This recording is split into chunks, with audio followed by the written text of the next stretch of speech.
Freemasonry is based on the religion of Osiris, the most ancient of the ancient systems. And that's what all these other societies and religions are doing worldwide. Not only societies, but nation states, that you instruct people or brainwash people by these historical stories.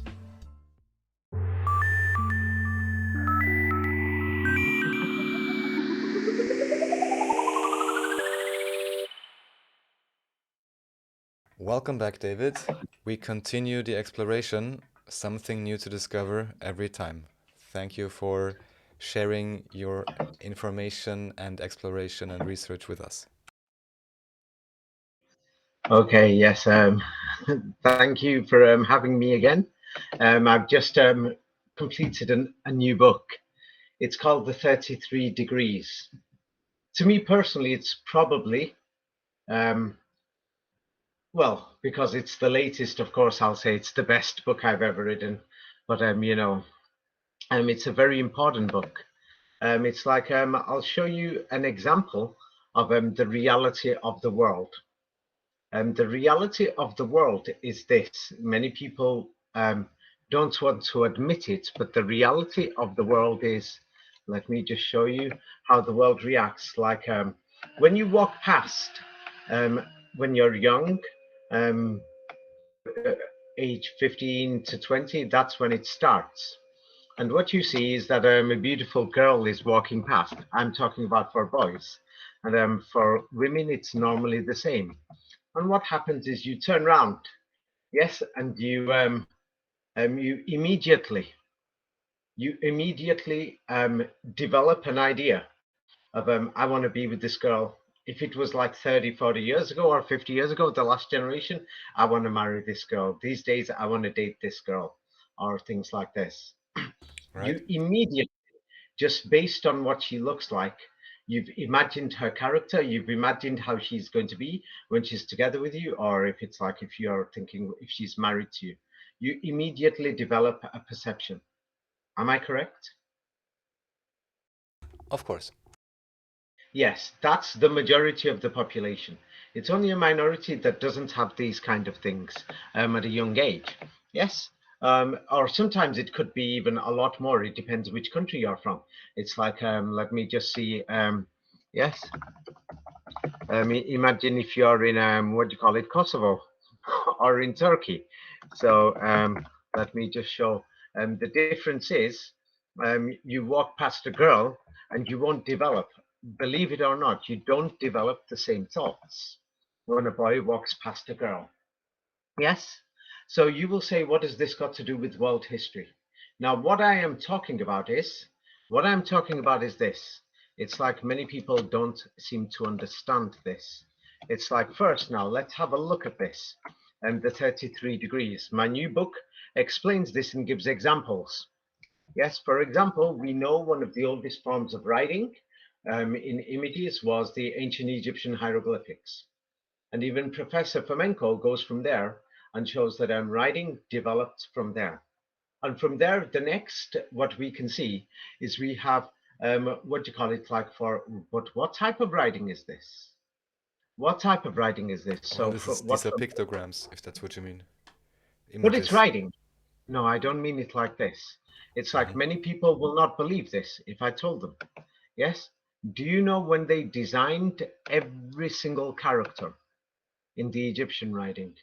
Now, not just Egyptian, call it Slavic or Cyrillic, call it Latin or English, or even the French with the accents, or even the modern Arabic alphabet that they're using right now, or even the Sanskrit, or even the Chinese letters. Do you know what they did? Many people think, they just naturally evolved over centuries, blah, blah, blah. Yes? So the thing is, what Fomenko found, what I found too, yes, was that I'm not going to talk about the natural one yet. First, I'm going to show the order that Flamenco also found of how they manipulated the writing system. In the same way, because they know the moment you look at something, you judge something. You judge it by appearance. So now here we've got the next. Along comes Hebrew. that we can see. I'm talking about the official order and the order that flamenco shows also, but this is based on something else. I'm going to explain that um, if I have enough time today. So now when you look at this, people seem to think these are just normal letters and that they just, they just turned up out of the sky. Many people think they're even divine because of the shapes, the numerical order. But what if they planned every single design knowing how you will psychologically react? And what if they designed them knowing how a man or woman will sexually react? I'm being serious to you here. This is the secret of the 33rd degree. Now, the thing is, many people, this is why when I said Arabic was the oldest, I said it. Yes, many people did not seem to understand. When I said it's the oldest, I was referring to like the written method by people's hands. So now in the 33 degrees in this book, I go through many symbols in many, like Arabic, in Hebrew, in modern Latin, in Greek, which developed into Cyrillic for Slavic and things like this, like in Serbia, Russia, and other places. And I go through many of these letters in some in Sanskrit, some in Chinese, and I show what they've done. It's because they sat there, they planned it, and they removed it away from the natural thing. Like, if anybody is going to think, hey, I'm very smart, I know what I'm talking about, yes, um, then yeah, and they disagree with me, they're allowed to. They can just turn off and go somewhere else right now. Here is Hebrew. Now, what they're telling us is, for example, they're telling us this developed over 2,000 years ago, up to 3,000 years. How can this be possible? When you look at the form, yes, and you turn around and think about the apples. If you understand masonry, you will know it did not develop then. The secret is in the books. So the thing is, it's like, for example, for you to write this down, it's going to take you a long time. You've got to take the pen off the paper and you've got to get the shapes correct. This is not a handwriting there. You see? Now, this is how all the biblical manuscripts are written. So based just on the handwriting, you know those manuscripts are just, several centuries old. Yes, after the printing press. So if some people would like to disagree, prove it. Prove it. Because the way human handwriting develops and the symbols, if you know the masonry and the designs, I'm going to go through some of these. Like, for example, in that manuscript, we could see the aleph and the shin. Why does the aleph have three sides? Why would they make the aleph difficult? Why did they make the shin like that? Why did they design it like that? Why does that have angles there? What is the purpose? Is that for just ordinary writing? People are writing their diaries. Nobody sits there today writing President Putin had coffee today. His stepsister's mother did this morning. His stepsister's mother was born on this date and her father was married to this lady. Nobody is writing this down. If anybody looks at history books, that's what they do. Did you notice? Right, yeah. Is this ridiculous? Does anybody ever do Well, these it's kind of things? definitely a good question to point out, yeah. What a good question. I'm talking about you've got thousands of friends. Have you ever heard of anybody doing this? Well, now you could say there's newspapers and somebody could be paid to do this. I don't know. Ah, that's different. I'm talking about naturally. Just for fun? Unlikely. Unlikely doing it in every city in the world, that they've got the history of every city. That's what they're telling us. So now, as we have a look, then we come to, yes, Latin. And then Latin, we can see, even if it's on the walls or something, it's in the print form. And they are telling us that people were using printed letters thousands of years ago. Is somebody in the right mind to understand this? Yes, to Good even point. question this. This means this is a Yeah, print font. Mm-hmm. yes, Mm-hmm. there's many similar things. So now the thing is, then we're shown Sanskrit. Yes, we're shown these things, and let me just show you from Britannica. I'm just going to show. It's like I'm being serious to you. even the angles, the letters, they've designed it to show like certain human body parts and everything. And I'll give you, I'll show some ideas now. So now here, have a look. This is Sanskrit. Yes, you know, Devanagari scripts and other scripts we've got throughout India. Now, when you look at these alleged manuscripts, you turn on see the equal spacing, and you turn on think who's going to write like this to get the shapes perfectly correct, unless if it's for printing and it's after the 17th, 18th centuries, when there was mass print. Mass print started for bigger things in only in the 19th century and 20th century. So it's like they prepared this, and then the shapes of the letters are symbols. They are symbols. So like today, yes, I'm going to give an example. Yes, today, like I'll show you. I remember when we were in high school, people were doing these things. It's not a joke. People actually did this thing in the classroom. They sat down, the boys, the girls. They were planning how to brainwash a boy or a girl, to fall in love, buy her flowers, give her a Valentine's card, and things like this. Did you have similar things in school and in college and university? Well, maybe not like that, but okay. But I Ah, understand what you so mean. just give her a Valentine's card, things like that. Yeah, it's Valentine's Day. You like her, you're too shy to speak to her. That's because you were shy to speak to her based on the appearance for many people. But didn't they do that in Austria? Give Valentine's cards Mm, I don't know. or flowers that when people were 15 or something, you I just honestly I think that's already outdated, but I can't say. no, I mean, I don't mean everybody, but one or two people, things like this. Didn't anybody do it?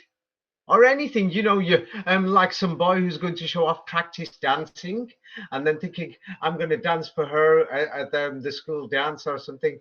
You see it in the movies and then things like this. I mean, in the movies, yes.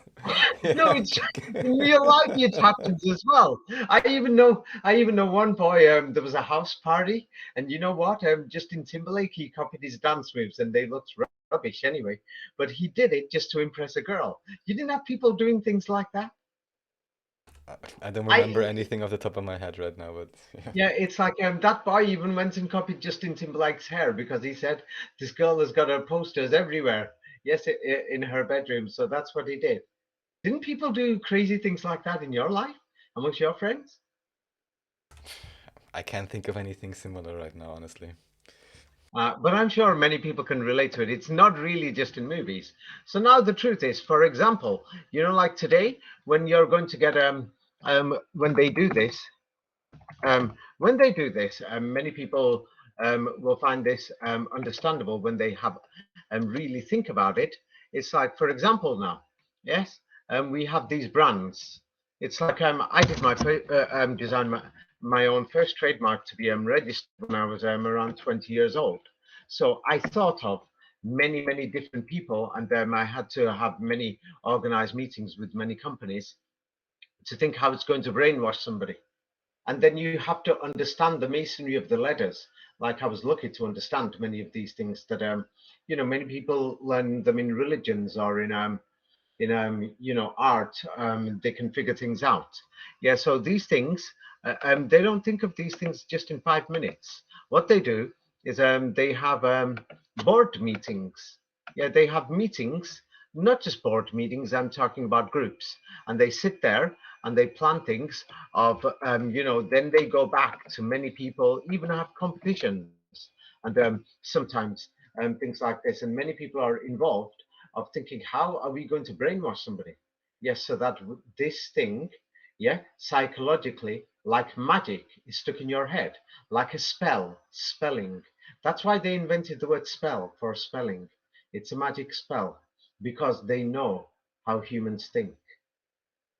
So they're doing that today. So now many people don't realize, yes, many people don't realize that when they wrote these manuscripts, yes, and they're claiming that they're from the Middle Ages or older, they're not really. So what they used to have is like for Latin, for Greek, for Cyrillic, and things like these churches and the Vatican and their allies, Jesuits, and people, they used to have meetings. And just for the letter A, I'm sure they had many meetings, many debates, many quarrels of how to design the letter A, and they must have even discussed how it's going to turn out in different fonts because they wanted to know how it's going to psychologically affect the person, like a magic spell. I'm being serious to you. Many people don't know this history. So this is when I said that they reversed Arabic. So now I'm going to go back to it. So here we go back again. Here is hieroglyphics.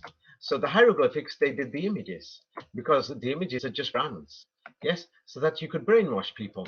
So now when we go to Cyrillic or Kyrillic, however you want to pronounce it, used in the Balkans or in Ukraine, or in Belarus, Russia, Eastern Europe, Kazakhstan, and other places. So when you see it, people just seem to think that these shapes are natural. You don't understand that every single letter. I want you to think now, and I'm just going to think, and this is going to make you think, oh my God. You're really going to think this. You'll actually feel this. So you're seeing this there, those letters. It doesn't matter which of these modern alphabets, but the children are spending hours and hours practicing and psychologically taking the shapes into their head Correct. and the spelling. Yes, they're doing this in all these modern languages. And not only that, on the television, you got Sesame Street. Yes. Hey, Oh what's yeah. this? Dummy, this is the letter A. A for apple. I love them, but it's like part of the brainwashing. Yes, but what many people don't understand is that these symbols and letters were totally planned.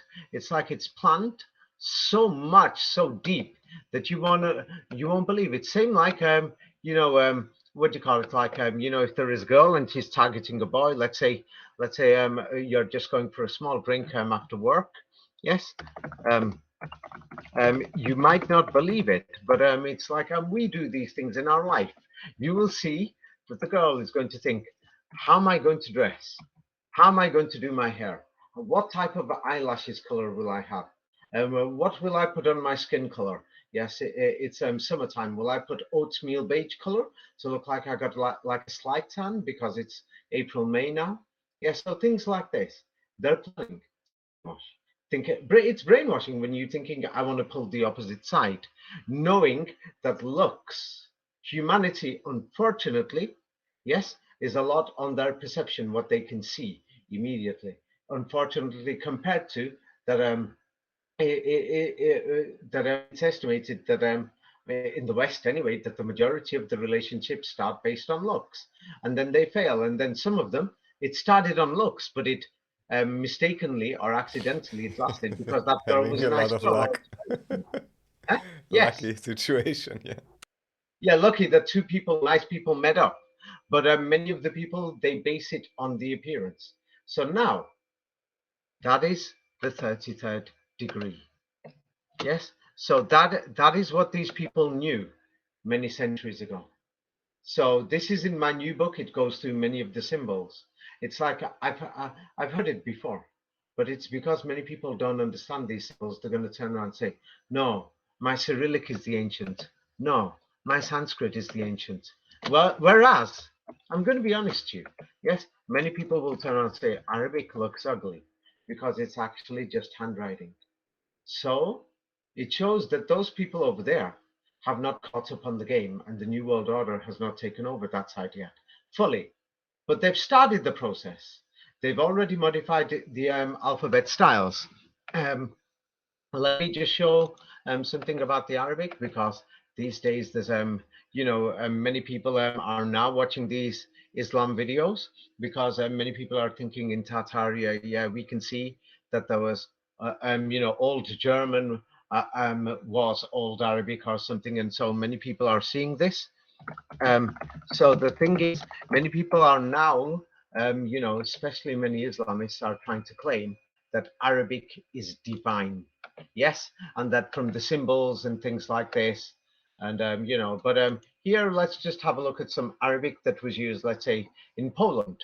Yes, just a century ago. And what we will see is that in that Arabic, Yes, which is just simply handwriting. Yeah, and many people say it's ugly, it's not attractive.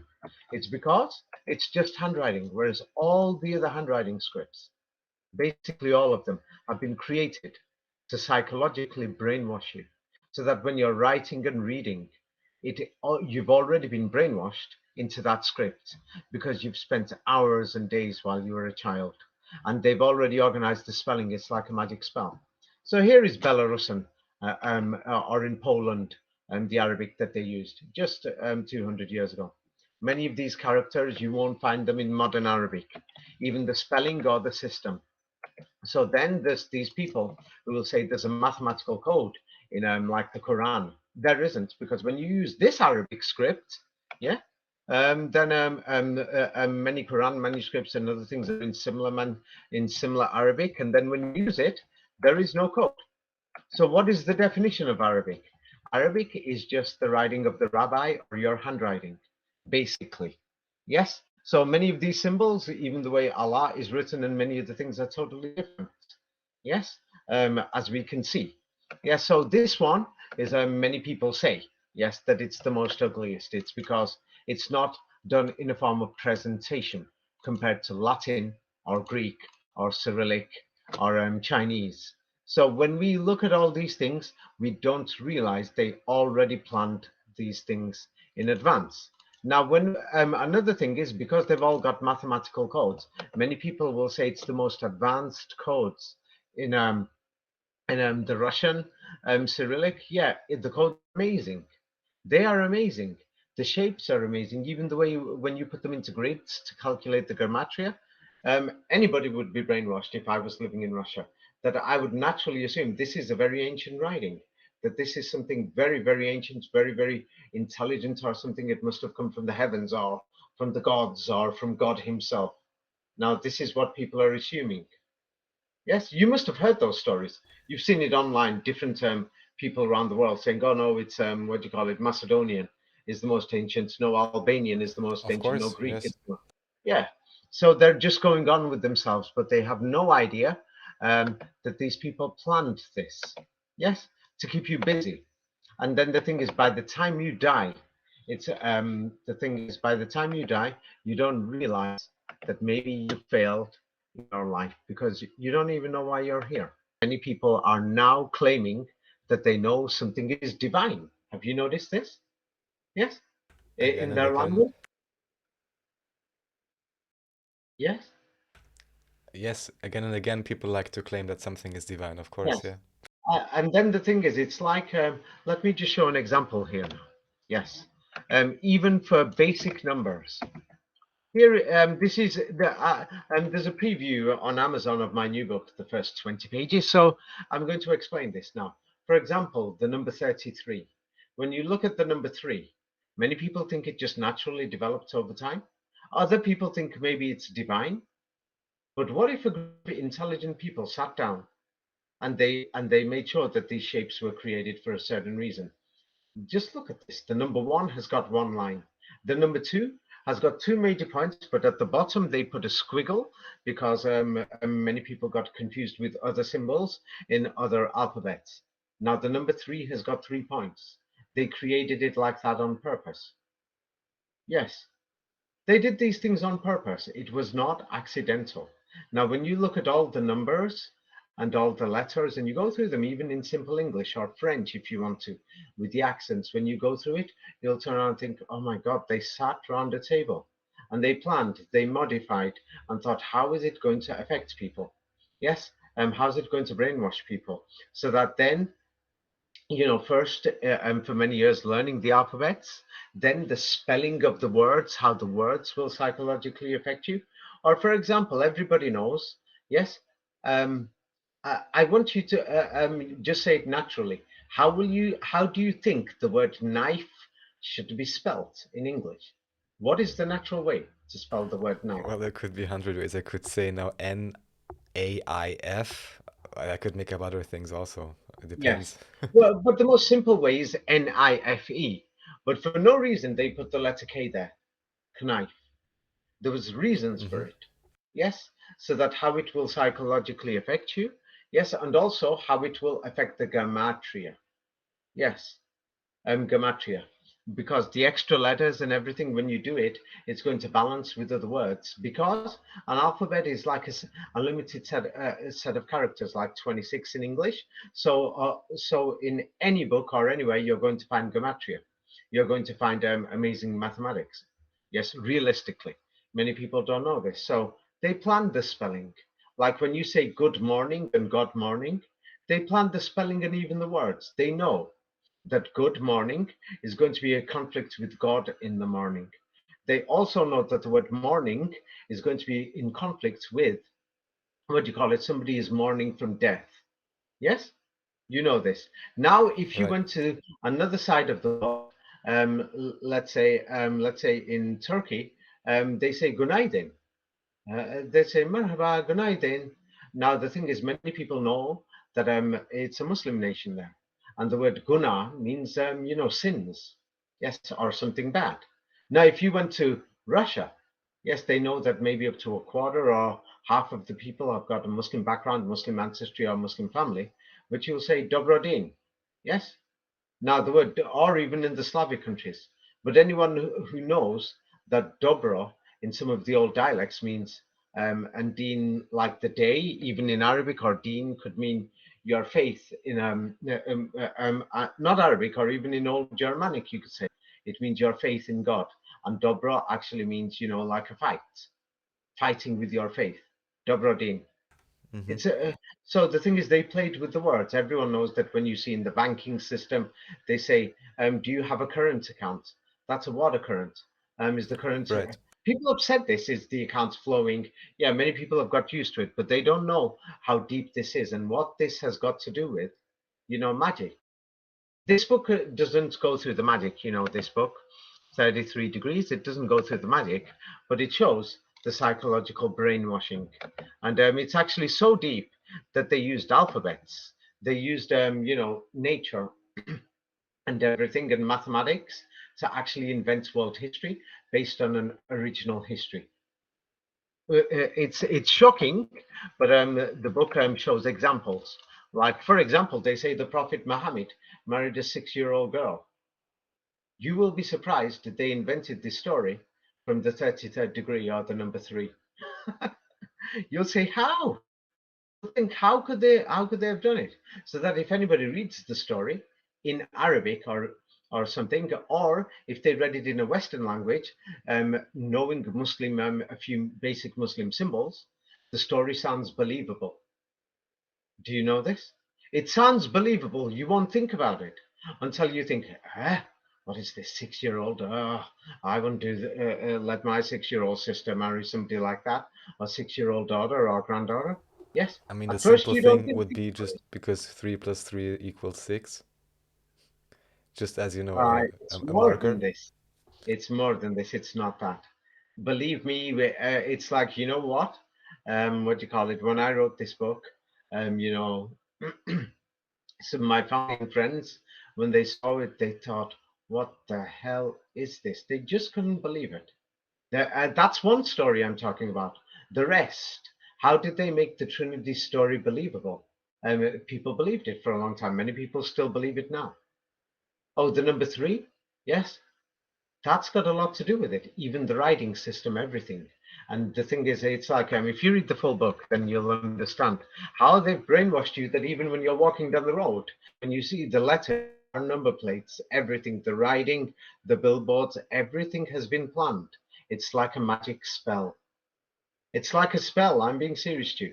That the entire you're living like under a total spell, and it's difficult to get out.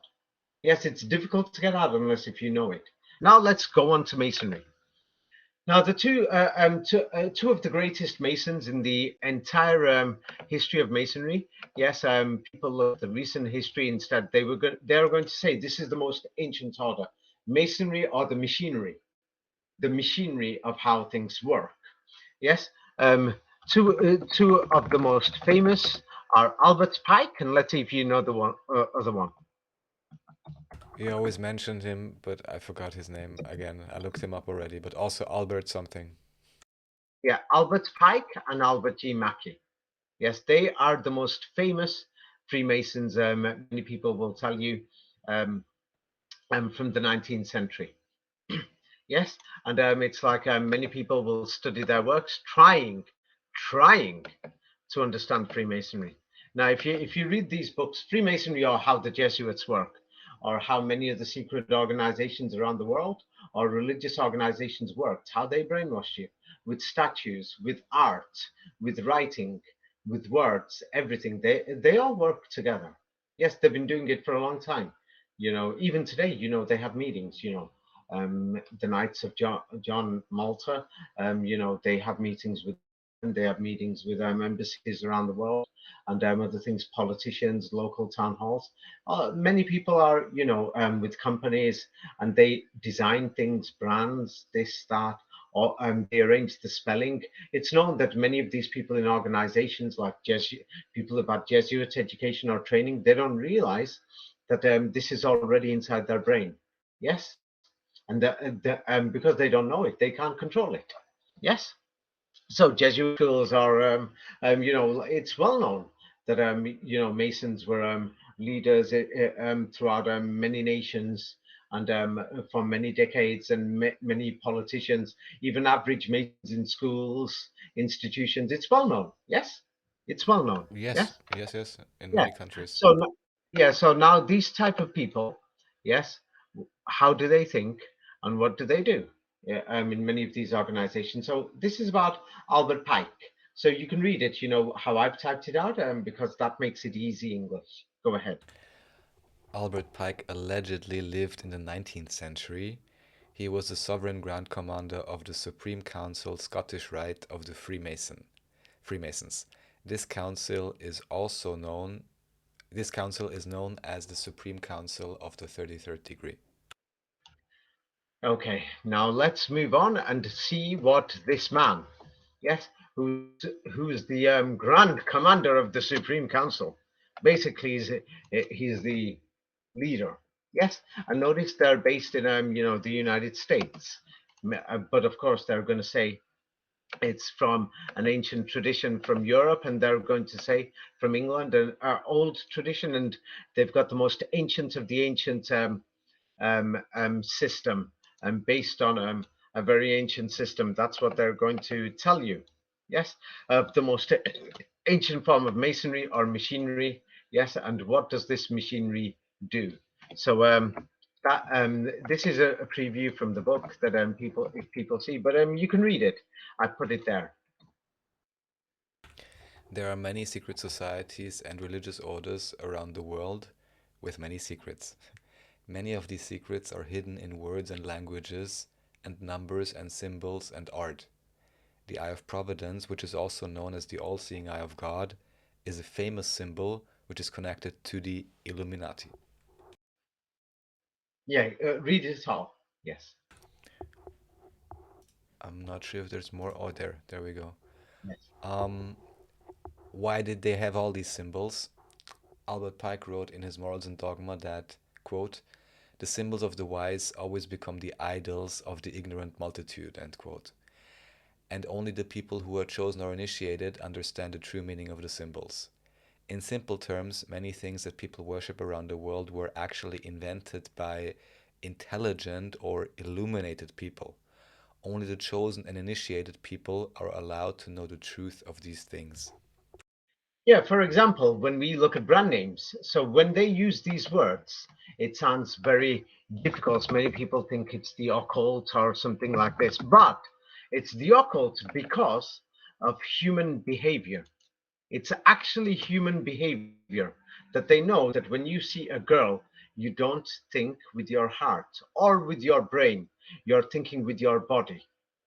You're thinking with your body based on that person's appearance.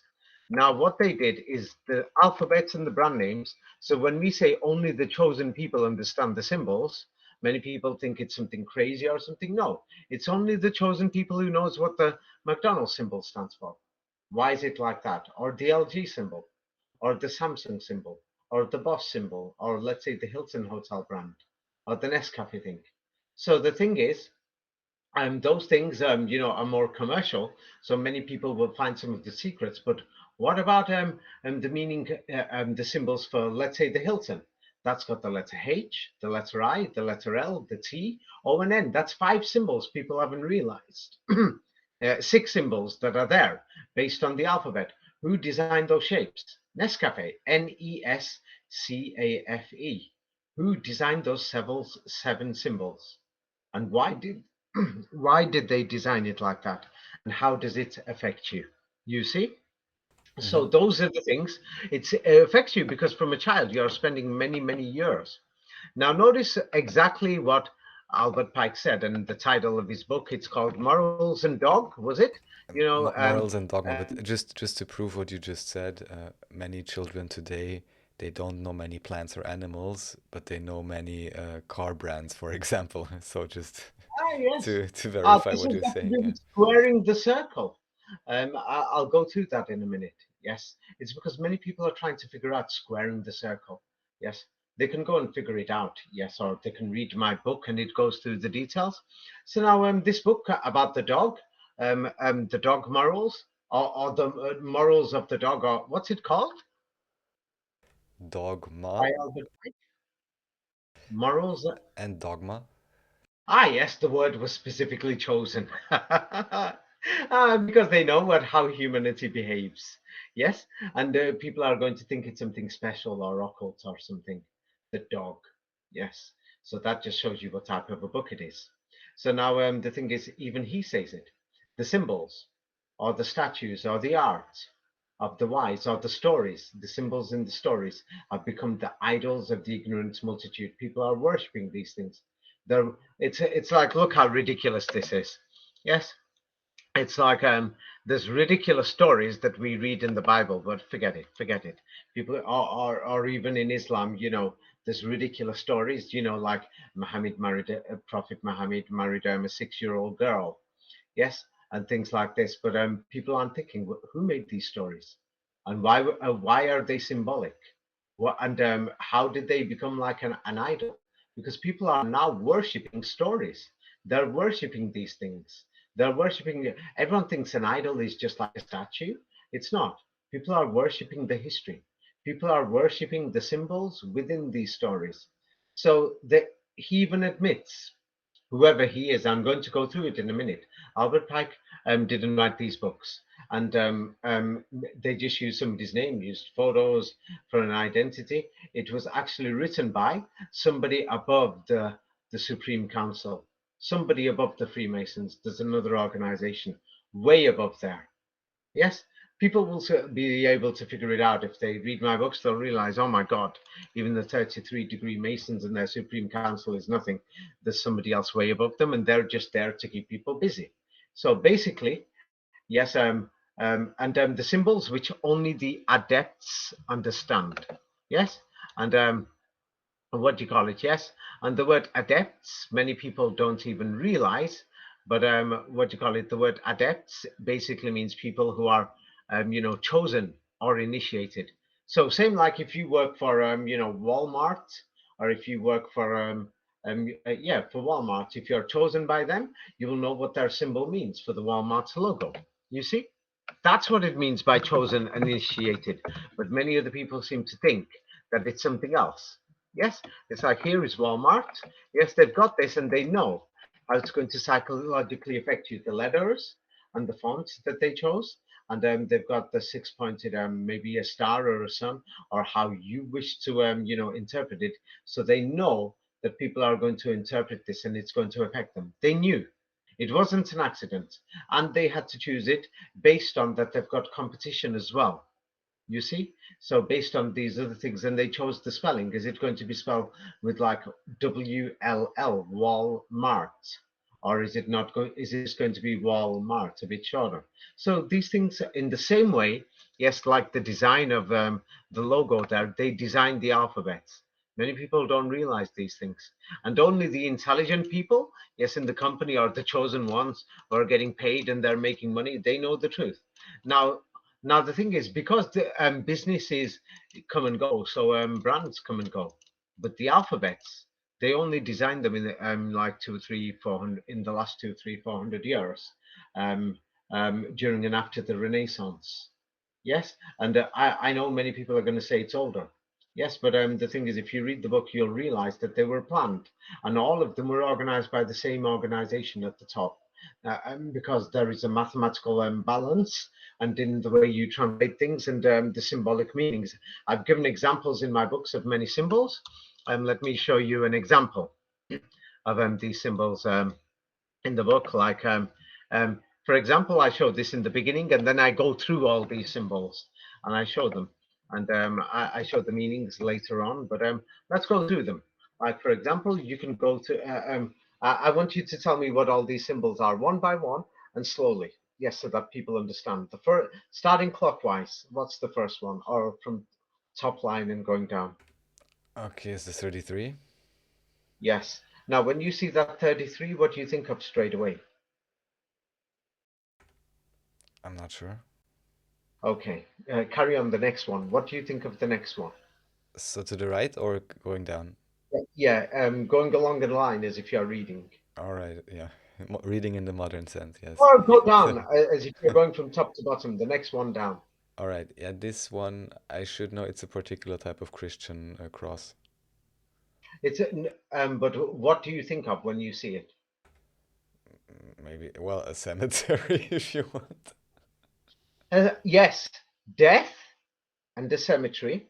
And also there's three crosses. It makes you think of the Trinity. But it immediately makes you think of if anybody knows the story. So the story, believe it or not, was actually based on the symbol. They designed the symbol first, that there was a crucifixion, that there was three men. But if anybody reads the Gospels properly, oh, by the way, the Gospels, you can check. Actually, in Old Germanic, it means God and then spell. They knew that these books were just spells. They were playing around. People rejected these books in Europe, believe it or not, 200-300 years ago. They had to destroy people and separate families. I put this in my book, Orphan Trains. People seem to think that Europe was Christian centuries ago. It wasn't, because you can even find it in the languages that even the words have disappeared. But now, if you look for the meaning of the word gospel, they're going to tell you it means a good tale or a story. But if anybody reads it, what happens is when you separate families, yeah, you can see this in the Palestinians going to America. Yes, the first generation arrive in America and they're dressed same like the Europeans were 100 years ago in there. Many people will call it rags and headscarves and towels on their head. People say it like that, but I'm being realistic. Yes, then the next generation is going to wear a bit of a fashionable hijab. Then the third generation doesn't even have it. And then they don't even know why the other generation had it. So when people turn around and say, hey, many people are going to say, in the 19th century, early 20th century, my grandma or grandmother's mother used to wear this headscarf, but they were Christian. How did they become Christian? Why can't they find their family ancestry before then? Why would somebody end up in America? What are these Muslims doing in Europe and America? If you actually turn around and look at it, actually realistically, more than half of them actually came from war zones or places that Europe and America devastated their homeland, so they ended up there. It was no accident that so many Algerians ended up in France and in Holland in the 70s and 80s, and in the 60s they started coming. France was trashing Algeria. France was going up, messing up villages. There was a lot of rape. So these people, then they ran to the cities. Then they thought, I can't eat anywhere. Then there were smugglers, French smugglers, who thought we are going to smuggle them so that they end up in France working in factories. Many people don't know this, of how many of these people, or how many of these people ended up in Europe, in West Germany or in Holland. When people look at this history, you're going to think, what? We smuggled and kidnapped these people? Oh, now we don't want them in Europe? Did you know this story, Raphael, by the way? No, this story, no. It's actually disgusting. Go and check it out. How these French gentlemen, yes, many of them are from Christian and Jewish backgrounds. They used to just go into the villages and rape people, thinking, I feel like sex today. Yes, yes, in the 50s, 60s, things like this. And then the people, because as you destroy villages, when you do that, they're going to end up in your cities. Yeah, because the French were in the coastal cities. Yes, so they're going to come into your cities, and then they're going to outnumber you, which they did. Yes, are you beginning to see? So Hmm. that's what happens. So if they're going to keep on, blowing up the Middle East, all these people are going to end up here. Yeah, go on, yeah, go on, support these wars. Blow up Iran. The next one, God knows, make the war bigger in Syria, blow them up. Saudi Arabia next. Algeria, it's on their list. They want to demolish these places. Yeah, go on, and then they're all. It's like we've already got a crisis in Europe, economic crisis because of the selfish society we've got. But so the thing is, people aren't looking back like 150 years ago. Yes, when even the printing doesn't make sense. I've shown that it's impossible. They couldn't have printed these small letters. So now you've got to the cross, as you can see. Yes, and when you look at the cross alphabetically, what does it look like?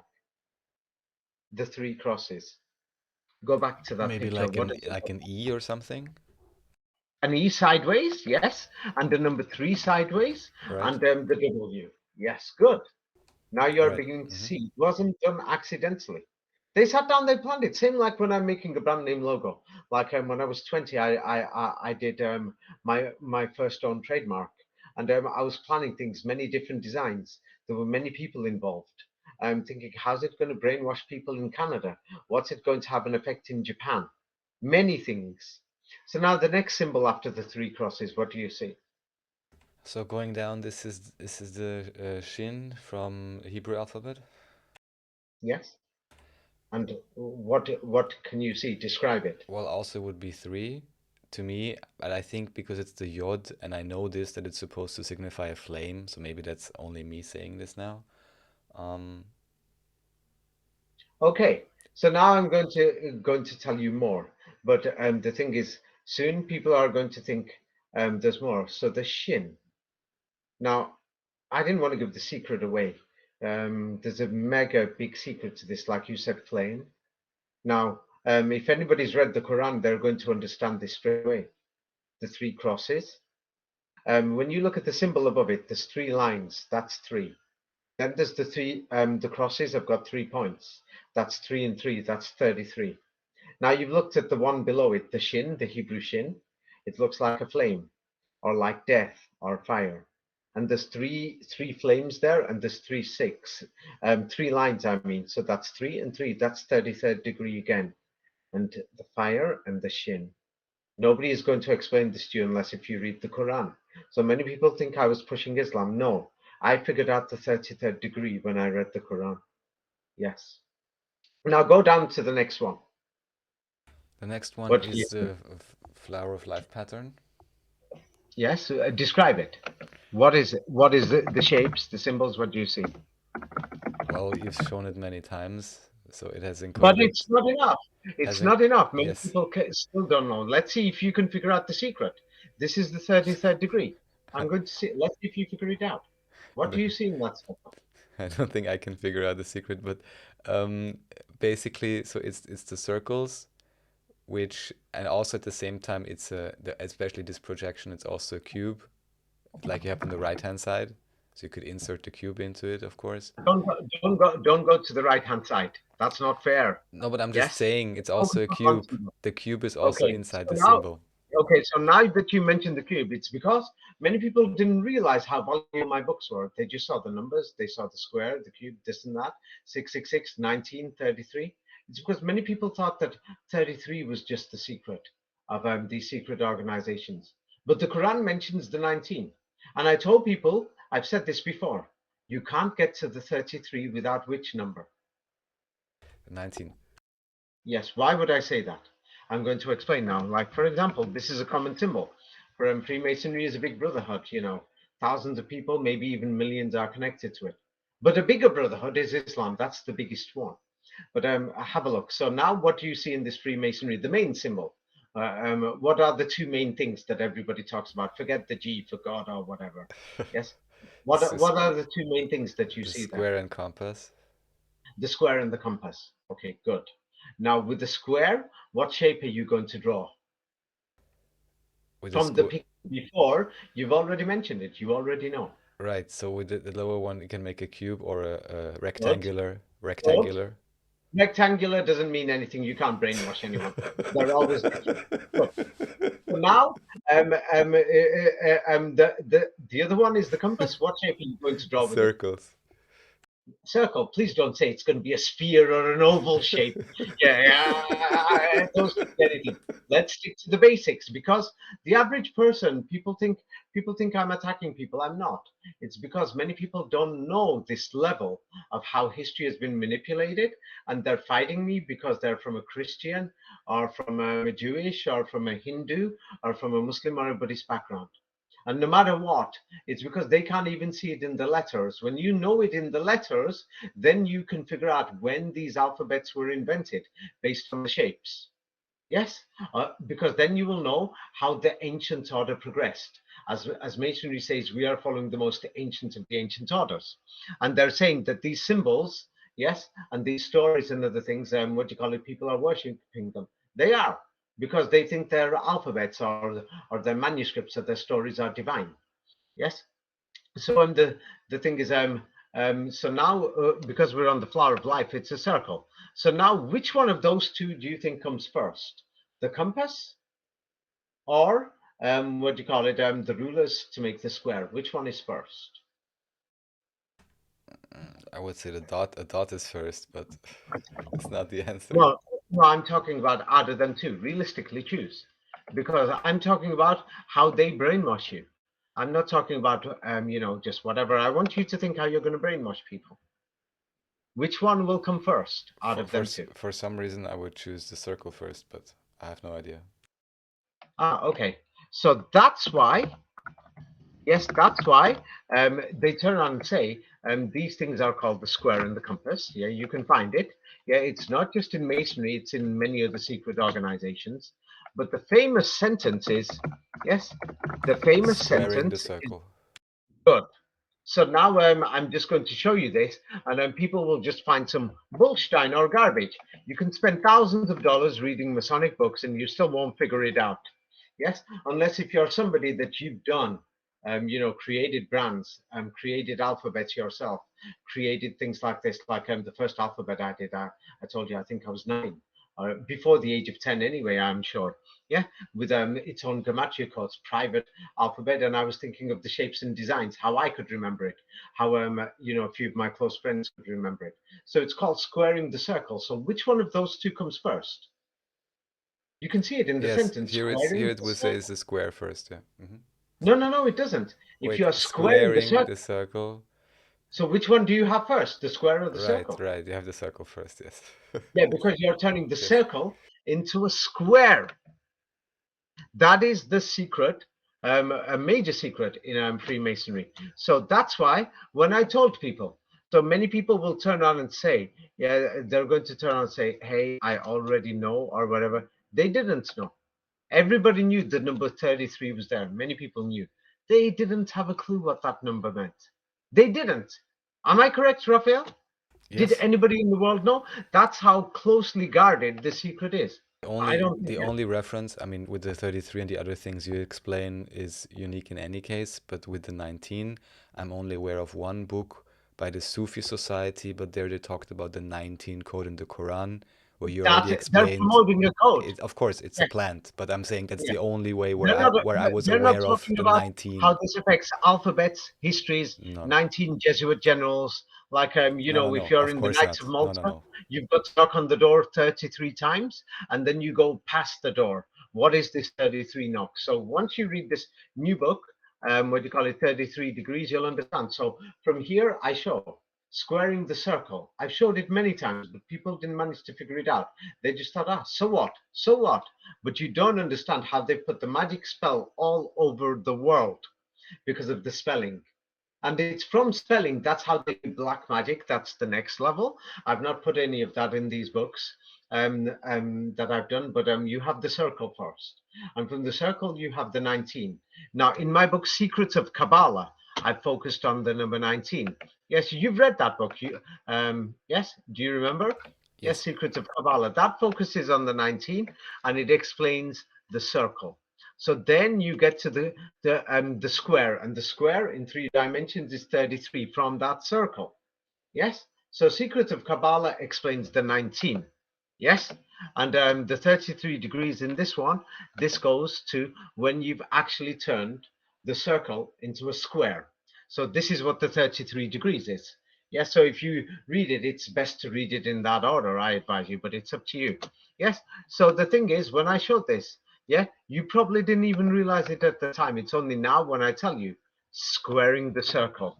How important is this now to understand history, geometry, and even all the fake science that they're telling you? How important is this now that you've understood what squaring the circle is and the square in the compass is for? The compass, draw the circle. The square, you draw the cube. Are you beginning to see now how Mm-hmm. important this is? Mm-hmm. Yes. So maybe it's because I had to start from somewhere. It's because you start from the basics and you go further. Remember, I told you 2 years ago. I said, as I talk more, I'm going to explain more. It's not like I'm revealing something. I'm some, divine person. No, I'm just some ordinary guy. Yes. It's like I'm thinking how I'm going to get the message across. So I started from the circle. It's squaring the circle. So I started from there. So obviously, I started first with the lies in history, then showed a little, then went on to the 19, and then showed how the 19 was used to falsify the history. If anybody reads my books, in the orders that I gave it them, then they'll realize this, that I'm progressing. Then I've explained what the 19 is and who these people think they are. And now I've gone on to the 33rd degree. Yes, that's not the highest, believe it or not. Yes, they tell you it's the highest, the 33rd degree in what they call the levels that you could progress. But if you're going to talk about in the form of the global dictatorship, the people who are in power, then it's not the highest. There's people who are above them. So now let's go back to this page here. My book describes the symbols and the shapes. Yes, here I'm just showing just very little. It's like it's very shocking if anybody reads this to think, damn, many people will turn around and think, I'm taking my children away from this side of the world. It's like you're under a magic spell. The road signs, everything, the bus numbers in your city, and even the tram lines, the train numbers, every single detail is planned based on this third degree. Do you know this? You're under a spell, the spelling. So now let's go to the next one. The next column, the Islam symbol. Yes. Yes, so I have a What do you think? moon, a crescent moon, and a star. Yes. The next one. Then you have a Christian cross or a No, not the cube. person you're going down. The Om symbol. Oh, Now, what all did you right. notice about the moon symbol and the five-pointed star? Um, When you rotate it, it looks like a W, and even the Shin symbol looks like a right, W. Yes. And the Om symbol, when you rotate it, it looks like a W. right. Yes, and there's 3 points on the symbol on the back and three on the front. That makes it the 30 and the three. What's the next symbol down? I'm not sure. It's similar to the Arabic numeral 9, but I'm not sure what it's supposed to Yeah, be. when you turn it upside down, it's the number six. It's in the current Arabic alphabet, and I've shown you that the symbols in Arabic just 100 years ago that they were using in Poland were totally different. So it's like the current Arabic alphabet, the shapes and everything, they planned it, and they're trying to turn it into because they've got more plans for the Middle East and Muslim countries, but because Muslim countries are more poor and because they follow the Quran and they're not entering these modern systems where you're going to be like brainwashed based on the writing and everything. Those people can be more awake than how we are. Yes. Well, anyway, it's a number six upside down and other things. This goes further. Like it's called the letter wow in Arabic. And what is the letter wow? Would you say in let's say English, the closest equivalent? W. Good. Now, what's the next symbol on the next column? So we have the Christian cross. Yes, what do you notice about that? Well, that also 3 points, if you will, on the top. Yeah, okay. I've just left that as basic. So now, next, you get to 666, yes? Yes, So then, if the wow and the W, like I've told many people, like Arabic is like the older one for humans. I'm not talking about for these organizations and the people in power who wrote the hieroglyphics, who created the Hebrew what do you call it? The Hebrew for the manuscripts. They call that square Hebrew, by the way. Yes, even though it's not square, it's something else. It has another meaning. Yes. So the thing is, if you have the W and the W is a 6, so what is the World Wide Web in Arabic? I'm not sure what do you mean. W is the letter wow Yes. in Arabic, and it's a 6 upside down. Yes. What is it? What is WWW then numerically, symbolically? Well, it's 666, so what do you mean? Yes, it's the symbol of the wise. Hmm. You see. So now, the next thing, what do you see below the 666 numbers? This is in light blue. I believe this is this name of Allah. Yeah, in Arabic. Yes, but whoever designed it like that had a purpose. Yes, they had a purpose because it looks like the Christian cross and it looks like the W. Now, when I said that the wow and the W 666, I didn't give enough information away. The full information is in the book, that when anybody goes through it, it's like at first you think, ah, it's just this and that. There's more to it. You have no idea what they've done. The next is the Star of David. What's below that? Then we have this is also Hebrew, but for some is this Yod 3 times? No. But it's a Hebrew letter, no? Yes. Okay. What's below that? Um, I don't know. That's the Arabic symbol for shin. Yes. All right, And notice it's got the three 3 dots. dots, similar to the Hebrew one, or it's like the three crosses, or it's three, and then the other one is a three. So that's 3 and 3, 33. So that shows you, Mm-hmm. if you look at all the other letters, that you see that this was invented exactly at the same time as the people who created the Hebrew that's in the manuscripts. So if the Hebrew that's in the manuscripts, and they're going to claim that's 3,000 years old, then you've got to push this Arabic backwards by 3,000 years old. And also Mm-hmm. you've got to say the Sanskrit one is Sanskrit, but then you've got a problem. You've got the numbers. Why does it look like the number 3? Why does it look like a W? Then you've got to put the Latin backwards by 3,000 years. Then you've got to put the numbers, and you mess up because you say they're like 1,000 years old from the Middle Ages. So that's when you realize history is a lie. So now, the next one. What's the next symbol in the next column? W, Why do you think Latin it was script. designed like this? Why was it designed like this? Because again, I have 3 points at the top, and then Yeah. There's other reasons as well. It's explained in the book. I show one or two letters, but people will be able to figure out A, B, C, D, E, F, G, H, I, J, K, and it goes on. and there's a Yes, triangle in the middle, of course. So yeah. It's not just the triangle. There's more. It's sexual, like I told you. It's to do with magic and many other things. Now, the next symbol. What do you see? that is, I believe, again the name of Allah, but in a different script. Yeah, yeah, the print format. Yeah, it looks a bit presentable. Yeah, but the thing is, it looks like a number 3 at the bottom and number 3 at the top. You rotate it, it's a 33. Yeah, that's clear. Yes.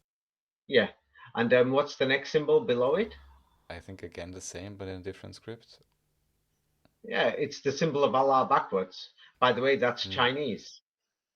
Yes. All So right. then when you look at it, yes. So then when you look at these things and then the Chinese meaning and all these things in Taoism, that's when you turn around and think, damn, they've told us Taoism is like, they're telling us it's thousands of years Mm-hmm. old. But and then Islam, they're telling us like it's like from the Middle Ages. Yeah. Then you turn around and think, hey, how can this be possible in the other side of the world? That's when you realize that all these symbols and all these scripts were written, invented recently. Yes. So the thing is, let's go back to Albert Pike. I love this guy because the evidence shows he didn't exist, and I like his book. About the dog morals. Yeah, called morals and dog. Yes, or the dog morals. Yeah, I like to call it dog morals because that's what it is. It's the people in power and the businessmen. Businessmen call it, not the wise and the intelligent who know these secrets. It's because they're making money from all this. That's how they controlled you. Yeah, so here is what do you call it? Let's see how Albert Pike describes world religions. Now, you can read it starting from the paragraph I've written. Albert Pike wrote that the mysteries of Osiris, Isis, and Horus seem to have been the model of all other ceremonies of initiation subsequently established among the different peoples of the world. Stop. So basically, even he knows, even I know, when we look at the system of all these religions of Buddhism, Hinduism, yes, Christianity, Judaism, I'm being serious. All of them, it doesn't matter which branch or whatever. Yes, the way that people get baptized, or the way that they even just draw the cross on their body, or the way people do many decorations, or even the paintings. It's like many people think this is just natural. Let me just show you. Um, Let me just show you. The thing is, many people don't realize these things. My book explains this a bit more, and unfortunately, yeah, some people will say this is a bit far. It's not far. It's because the transgender agenda. Yes, they planned it many centuries ago, and I've explained a little introduction to the transgender agenda in my book, The Last Crusade. Yes, I go through it there and I show that they've had it, from the Renaissance, 16th, 17th centuries, only 300 years ago or something, yes. So now, when we look at these images of Jesus Christ, it doesn't matter, it's too late. It doesn't matter what sect of Jesus Christ you're from, whether you say he's black or white or many people, but many people have got him with long hair. Now they're going to try to describe this to you and say, this was some ancient sect or something that they had long hair who were out in the deserts. Yes? And they didn't cut their hair. They're going to say these things and other things. But what if? What if the story has got to do with the transgender agenda and they're going to bring it soon? Because they didn't write these stories for no reason. Believe me, these stories in the Bible, they didn't create these images in many churches and other places for no reason. Yeah. Shall I tell you one of the things that is supposed to be a secret, but they bring it out? It's explained in the book, but I'll give you an example. So they say nobody will believe the story if somebody walks around today saying I'm a virgin. Now the Quran explains this story in a different way, and we can see this in many of the paintings and the arts. And they've hidden the story, but the people who know or chosen or initiated or the clever people or who were working for the artists, because these it's like, for example, before I go on to this, let me just show you Michelangelo. Yes, I will just show you how people think. Even I know that this is how people think, so it's easy to brainwash people. So now the Sistine Chapel, yeah, they've even used a very good name, Sistine and Chapel. People will think, wow, it sounds professional or holy. So now Michelangelo, when you think of his name, yes, he didn't exist. This is the first time I'm going to say it. Why do you think they gave him a name, Michelangelo? Because it sounds like Archangel Michael. Michael and then angel. So one, no matter what, because of the alphabet and then the writing and the capital M, yes, and then the angel, Angelo, and everything, immediately it's got into your brain. That immediately you like his name. You can't help it. Have you noticed this? Makes I sense? like his name, Michelangelo. It's such a beautiful name, like Los Angeles. It's beautiful. You can't help it. No matter what religion you're from, you'll think, Michelangelo or Michelangelo or Michelangelo. It's like angel. Then, so now the next thing is he's done the paintings. So now, no matter what, even if you are against such things of portraying God as a man or something like they've shown here, yes, and God, what do you call it, created Adam. Yeah, on the Sistine Chapel. If anybody goes to Rome, they could see it. The thing is, the name. They chose the name on purpose. It took them time that they were what do you call it when they're writing these stories. That the thing is, the evidence shows Michelangelo didn't exist. If you understand and the secrets of how the Jesuits follow this ancient system. Yes. So now let's go back to the image of Jesus Christ. Yes. And when you look at this, unfortunately, yes, many people don't realize these things. But the thing is, yes, they've got him, especially recently. Yes, and they've got him in like with long hair. Yes, it's because I'm going to tell you now because they're actually talking and they're going to advertise it more in the next 20, 30 years. And anybody who understands how Masonry works, yes, then you will understand this for the transgender agenda. He's got long hair like a woman. Okay, Obviously, yes. many people are going to think that nothing of this. Many men have long hair. No, there is more to it because now they've started in the last 5, 6 years to put this story forward. And it's something to think about. Same like if anybody hears this, a girl who claims it's a virgin, nobody's going to believe it. So now the Quran has a different story for the virgin birth. Yes, so the thing is, and the Quran has a different story already ready, almost as if it knew that these people were going to say this. They've started it. You can find many of these stories in major publications that they control. Masons work in them, Jesuits or other people, whoever, you know, CIA you want to call it, or whoever you want to call it, or whatever, many of these big people in tabloids and other things, they've started saying, like, for example, can a woman give birth to a man without a man? Yes or no? No, but of course they want to Why say not? yes. They Why want to not? say yes, of course. A woman can't scientifically because she doesn't have the male blood or male chromosome. Right. Yes? Yes.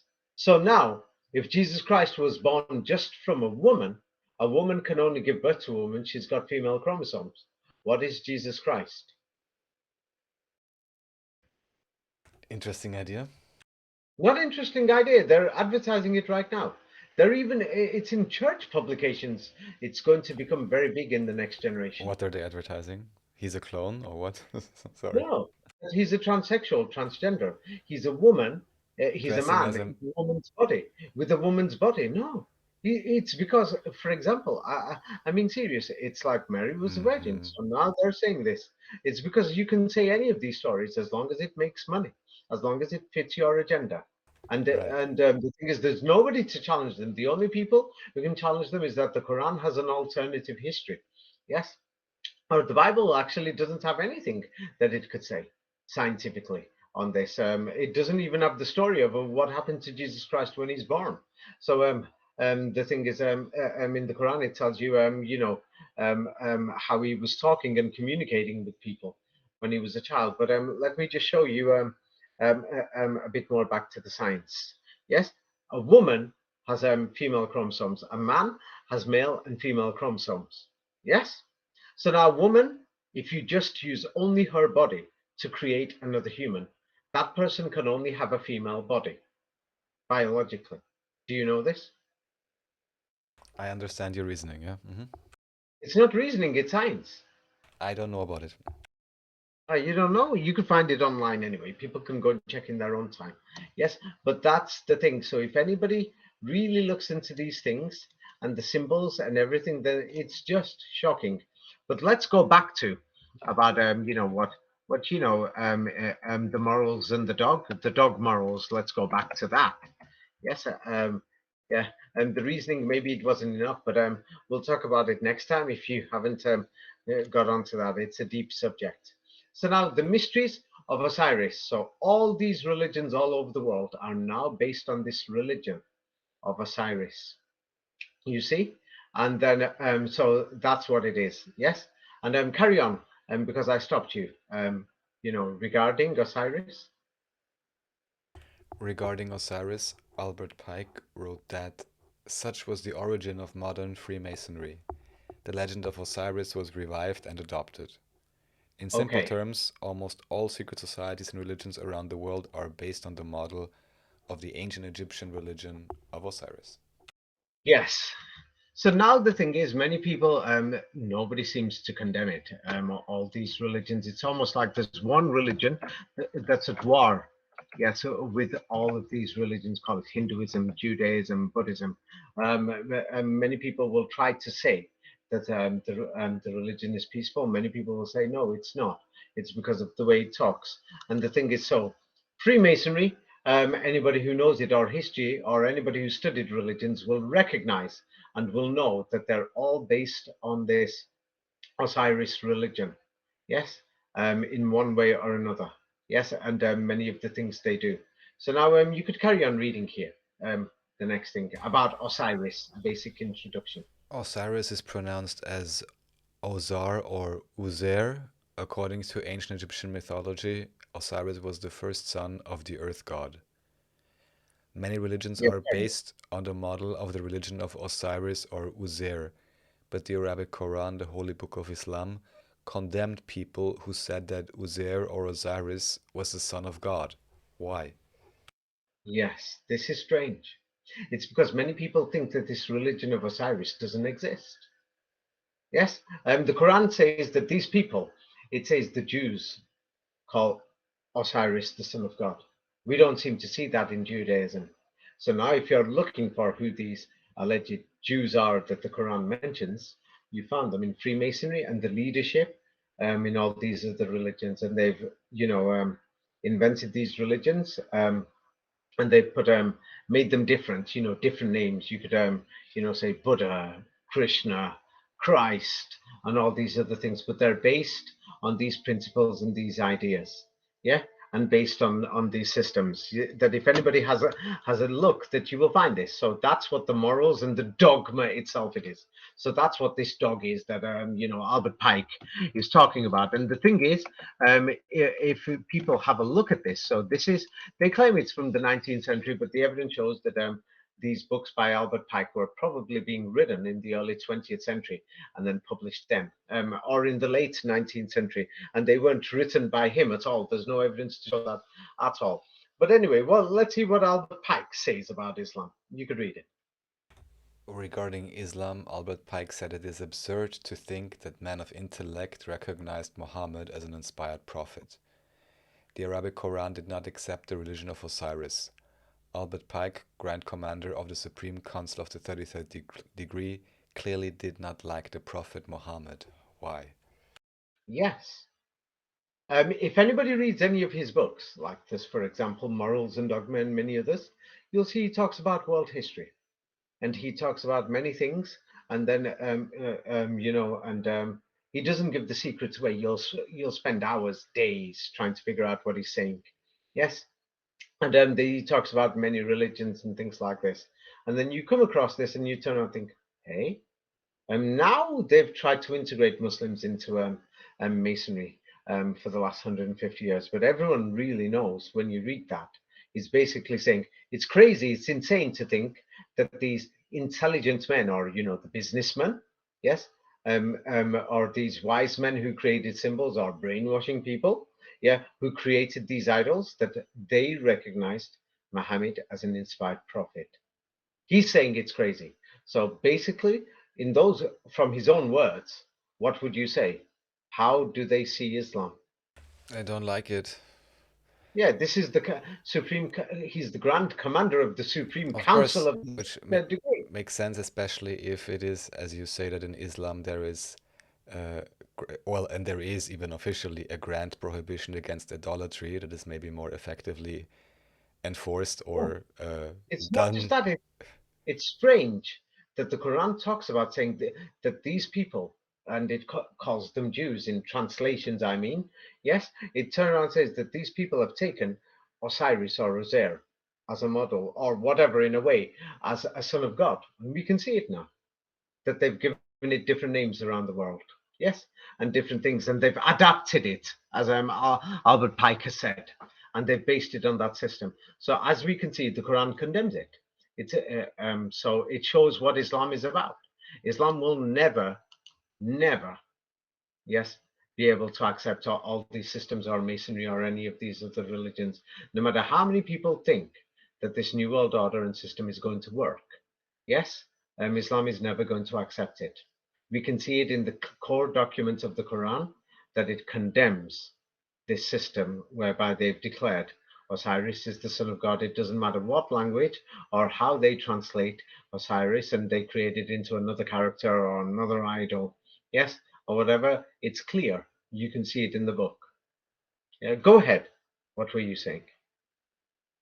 No, just mentioning that this great opposition between using idols and symbols, and like you said, in the mosque it's boring, And Not so, me. No, no, no. We were reading, a right, Christian document. we're reading a Yes, document where someone said in the mosque, but just in terms of its less decoration, there's no idols and so on there's in nothing. actuality. And There's of course, nothing. that's a big difference because you need that to imagine these things, to replicate the Brainwash story, people. and then to get Yes, moved into the abstract. So that's very yes. important, yeah. But it's a nice It's way because in this way, and was even in a documentary, some people may know it. This was supposedly, this also would be interesting to investigate, the first viral online documentary ever, which was called Zeitgeist. And this yeah. aspect that Osiris is copied over almost all religions is also in that movie. Maybe some people have seen it. But of course, there is no mention of the Quran in that movie. Ah, yes. It's because many people, the world doesn't want to accept that Islamic history is throughout the world. It's like this, and it's the only one that refuses this symbolism and brainwashing. And they know symbols, statues, alphabets are symbols. A, B, C, D, E, F, G are symbols. Yes, Alpha and Omega are symbols. The Shin, the Vav, and all these other things, like you said, the Yod in Hebrew, they're symbols. Now, in Arabic, modern Arabic, they've invented it to create it into symbols. But when we just look at Arabic 100 years ago, it's like there was different shapes all over the world. It was just your handwriting. So the thing is, they know that based on handwriting, many people will, even the handwriting brainwashes you, the presentation of a book, whereas the Quran is just an oral book. It's not presentable. Right. When people look at it, they turn around and think, ugh, it looks like somebody's messy handwriting. I'm being serious to you. When people think of Islam saying it's boring, there's nothing there. It's like it's ugly. There's no decorations. There's nothing. Nothing because they're not planning to brainwash you. They're just going to simply tell you this is the world history and this is what do you call it in this oral book. Yeah, that they passed down from generations. I could trace it back to 200-300 years. Before that, I don't know. I'm not going to lie or anything. Yeah. So Albert Pike, let's look at his life story. Yes, he was like the greatest ever Freemason, you could say, in the last 200 years. Of course, they'll name other names of non-existent people, but let's see if Albert Pike existed. You could read this regarding Albert Pike. So this is regarding Albert Pike. The world is told that he was an American. He once walked 800 kilometers. He also Wow. and he Go on. also wrote thousands of pages of books and letters and articles. And he was a political leader and a lawyer, and he was an army general. Very This, busy man. Carry on. indeed, the story of this life seemed to have been invented almost as if he did not exist. If that is the case, then it means that someone else wrote his books. Yes, we got a mega serious problem here. I want you to tell, Raphael. Why don't you try walking 800 kilometers? Yeah, not the first thing that comes to mind, but some people are just special, or they are amalgamated Ah, yes. historical individuals. Oh, yeah. These stories are so amazing. They wrote thousands of pages. Yes, and if anybody reads those pages, they'll realize they don't give away any of the secrets unless if you're chosen. Yeah, right. But many people seem to think it's mysterious, chosen, occult, this and that. The magic is this, same like it's humans. You chose to be brainwashed. They didn't just brainwash you by accident. You see?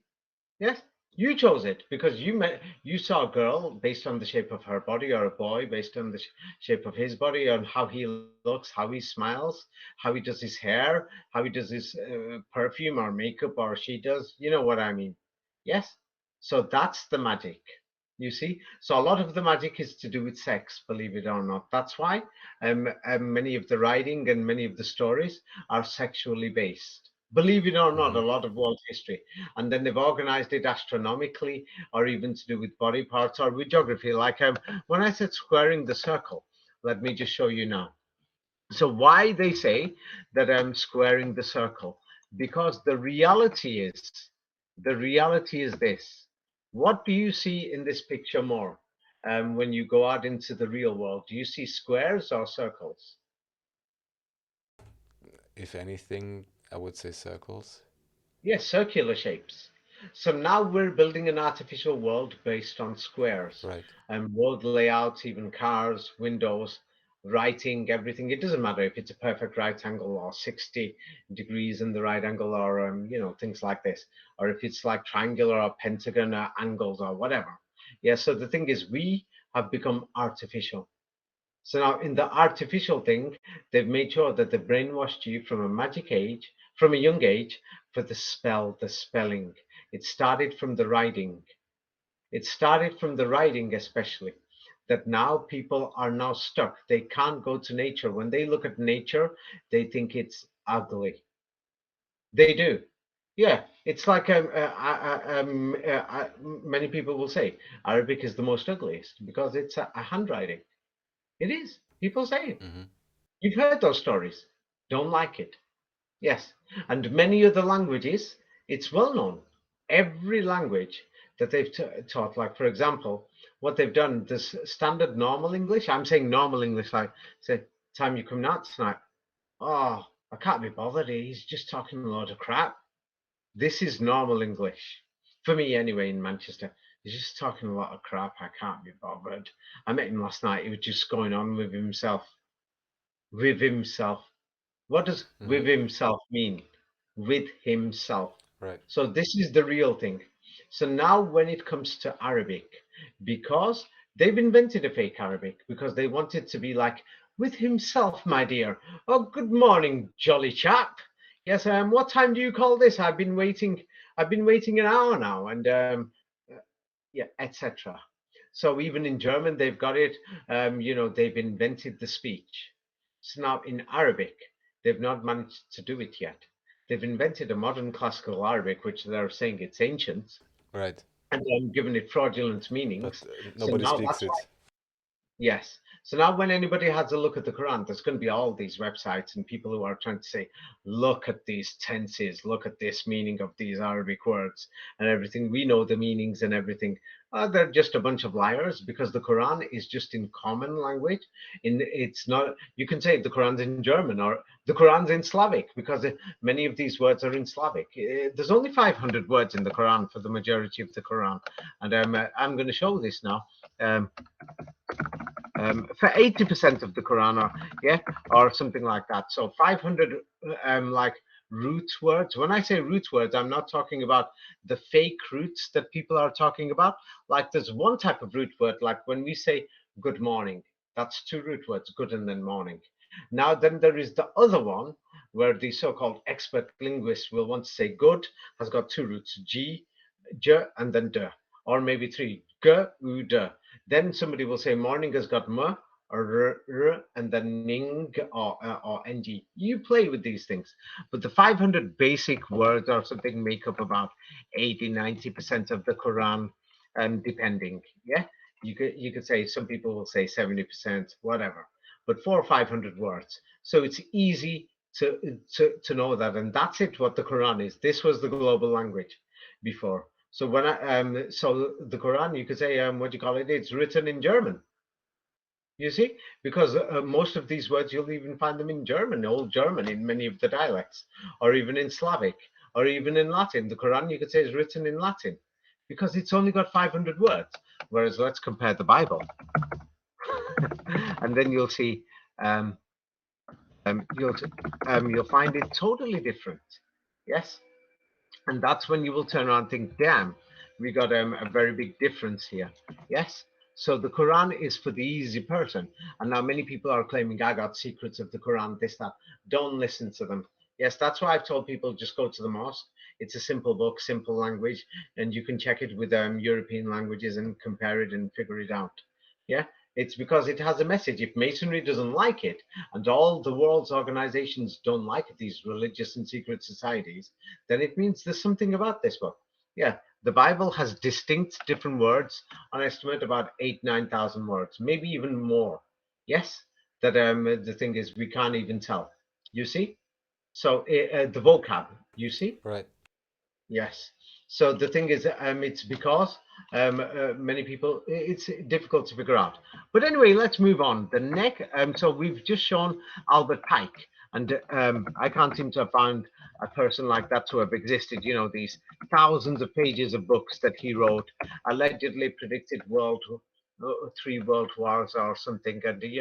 And, but it looks like many of the books were written, in the late 19th century and 20th century.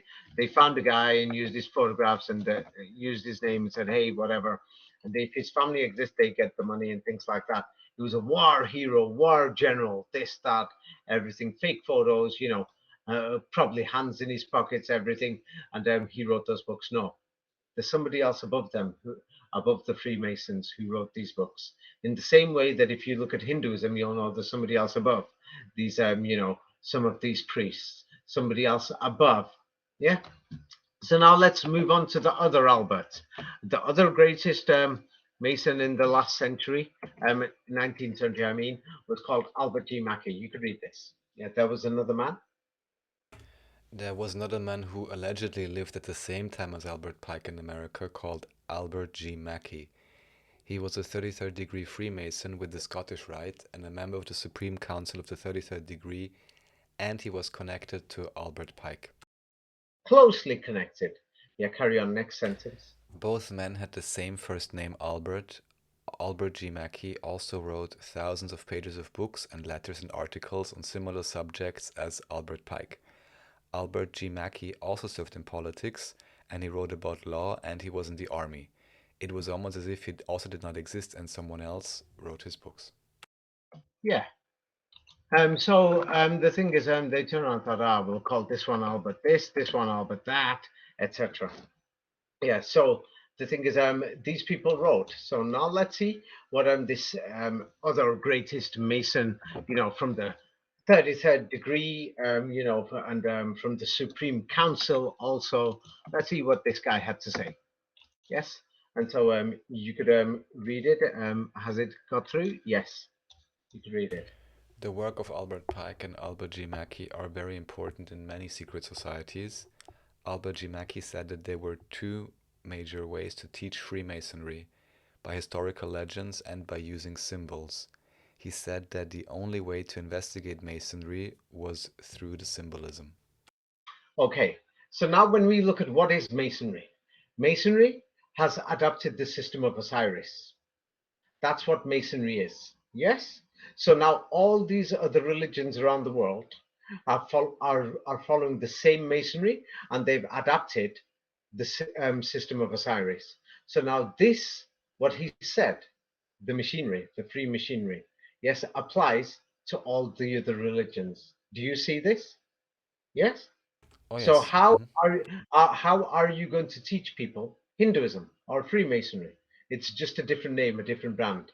What you will do it by historical stories, which they know are legends, and you'll do it by using symbols. The symbols could be alphabets, Sanskrit letters, Latin letters, Greek letters, Hebrew letters. And the only way to investigate and know the truth of this masonry was through the symbols, the actual characters themselves. You see? Yes, like when you're looking at the alpha, beta, and the gamma. When you Makes look sense, at yeah. it, yes, that's when you will know how old the character is. What's the design of the shape? That's when you will be able to figure it out if the manuscript is really old and what was the purpose of writing a manuscript exactly in that design. So that's what it is. So they're teaching this not just in Freemasonry, in the top circles of Freemasonry, in the top circles of modern Islam, because they've invented the modern Islam Hadith history. By the way, in this book, I go through I go to the historical documents in Islam, and the story of Aisha and other stories of that they say that God's got a leg and God's got body parts, and what do you call it? How they forged the manuscripts. Like, for example, there's two major Quran websites online. I mentioned the Quran. It's because we don't have the original oral Bible, or the oral New Testament, or the oral Vedas, or the oral sutras or tantras. We don't have any of these things. But there's two major websites that people look for the Quran word for word, and the translations are 90% okay, but the 10% forgery is 100% Masonic. It's 100% Masonic. They're designed like one is called Islam Awakened, and the other one is called Corpus Quran, and they're Masonic. And the thing is, many people who are making videos, they refer to these websites on purpose because they know also they could play with your head because it's to do with the spelling. And notice they use the word Godspell, God spelling. Yes, the spell, the magic spell. So that's what they've done by creating these websites. But if somebody else is smart enough, they'll be able to figure it out and they will know, oh my God, I can see what they've done. My book goes through it, where in these websites, they've actually changed the Quran itself, even the spelling. Yes, and then that changes the meaning, the past tense, the future tense, or whatever. Whereas, in simple language, you turn and say, well, so, I talking. I said, what is wrong with him or what is up with him? Why is he not talking? So when we talk common language, now that is how the Quran is. But what they have done is broken down the Quran into alleged roots words on alleged spellings that you don't find in the oral Quran. Or they based it on the Egyptian manuscript. Yes, in the Egyptian manuscript of the Quran, yeah, you've read the book Secrets of the Kabbalah. Right. Yes, that book shows the evidence that those manuscripts are a total fraud. Yes, it's a total fraud, and the spelling of that is a fraud. And many of the other websites they use different Qurans. But anyway, in the book, 33rd Degree, I go through some of these spellings to show not just in the Quran but in the Bible itself how they played with the spelling. It's a spell because that's what it is.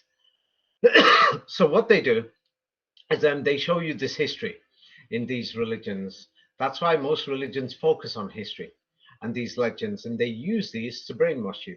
And then because the historical legends, it can't be proved. The Crusades and many of the things, it can't be proved because you go to the Middle East and you turn around and think, I've shown it in my book. What's that book called? Um, you know, um, Jerusalem is in Europe. I've shown it's one of the biggest lies ever.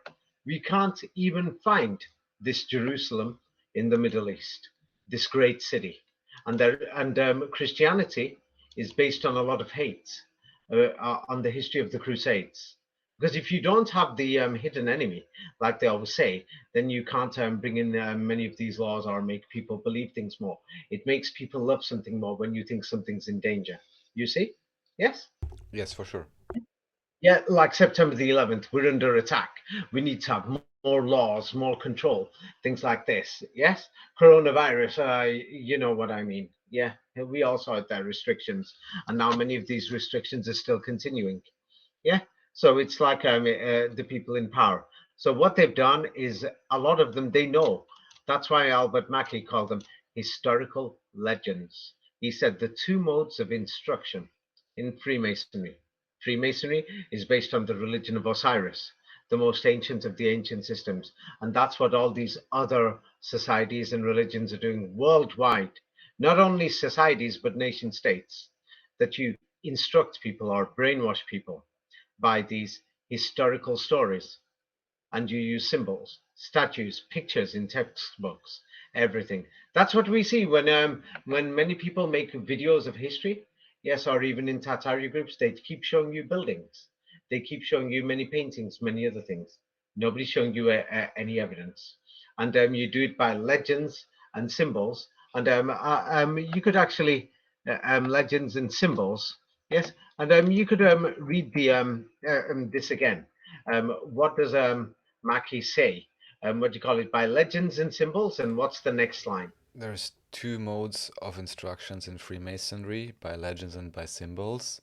There really is no radical difference between the two methods. Yeah, there's no difference between the two methods of brainwashing people around the world. Yes, it And doesn't matter. Yes, the symbolism. a Yeah. symbolism of Masonry is the only way to investigate its philosophy, but that's like as a Yeah. trap, no? No, let's use easy words. Philosophy could mean anything. Planet Zog. Yeah, the symbols of the machinery is the only way to know how they're brainwashing you. That's Hmm. called modern English. Yes. So that is the only way you're ever going to know. So now let's have a look to be more clear. So let's turn around and see what Albert G. Mackey himself said. So it's not me. We saw what this Albert Pike said. Let's see what this other Albert said. These two fake people, yes. Other people wrote them, and it's other people high above because they're training people. So what did they say? You could read it. Albert G. Mackey, what he said. Um, he said that the Albert G. Mackey said that the ancient Egyptian religion had more symbolism than the Jewish religion. The Jewish religion had more than the Christian religion, and the Christian religion had more than the Muslim religion. In simple terms, Islam had the least symbolism. He also said that mankind can be instructed in the abstract knowledge of truths only by symbols and parables. what's abstract, by the way? He said abstract knowledge of truth. What is abstract? Yeah, What is it? abstract simply means something that is detached or removed from reality, like a theory. hmm Ah, It's so it's abstract like versus concrete. Yeah. so they're going to be sending us to the moon and saying Neil Armstrong went there, 20 different For times. example. Yes, that's it. Theories. So they're going to be theories and history, and they're teaching you these so-called alleged legends and other stories in all these religions, and they're using symbolism, stories, legends, everything. And the one that's doing it the least, they're brainwashing you. The one that's doing the least type of any type of symbolism or anything is actually Islam. This is actually very scary. It's scary, isn't it, Raphael? In a way, yes.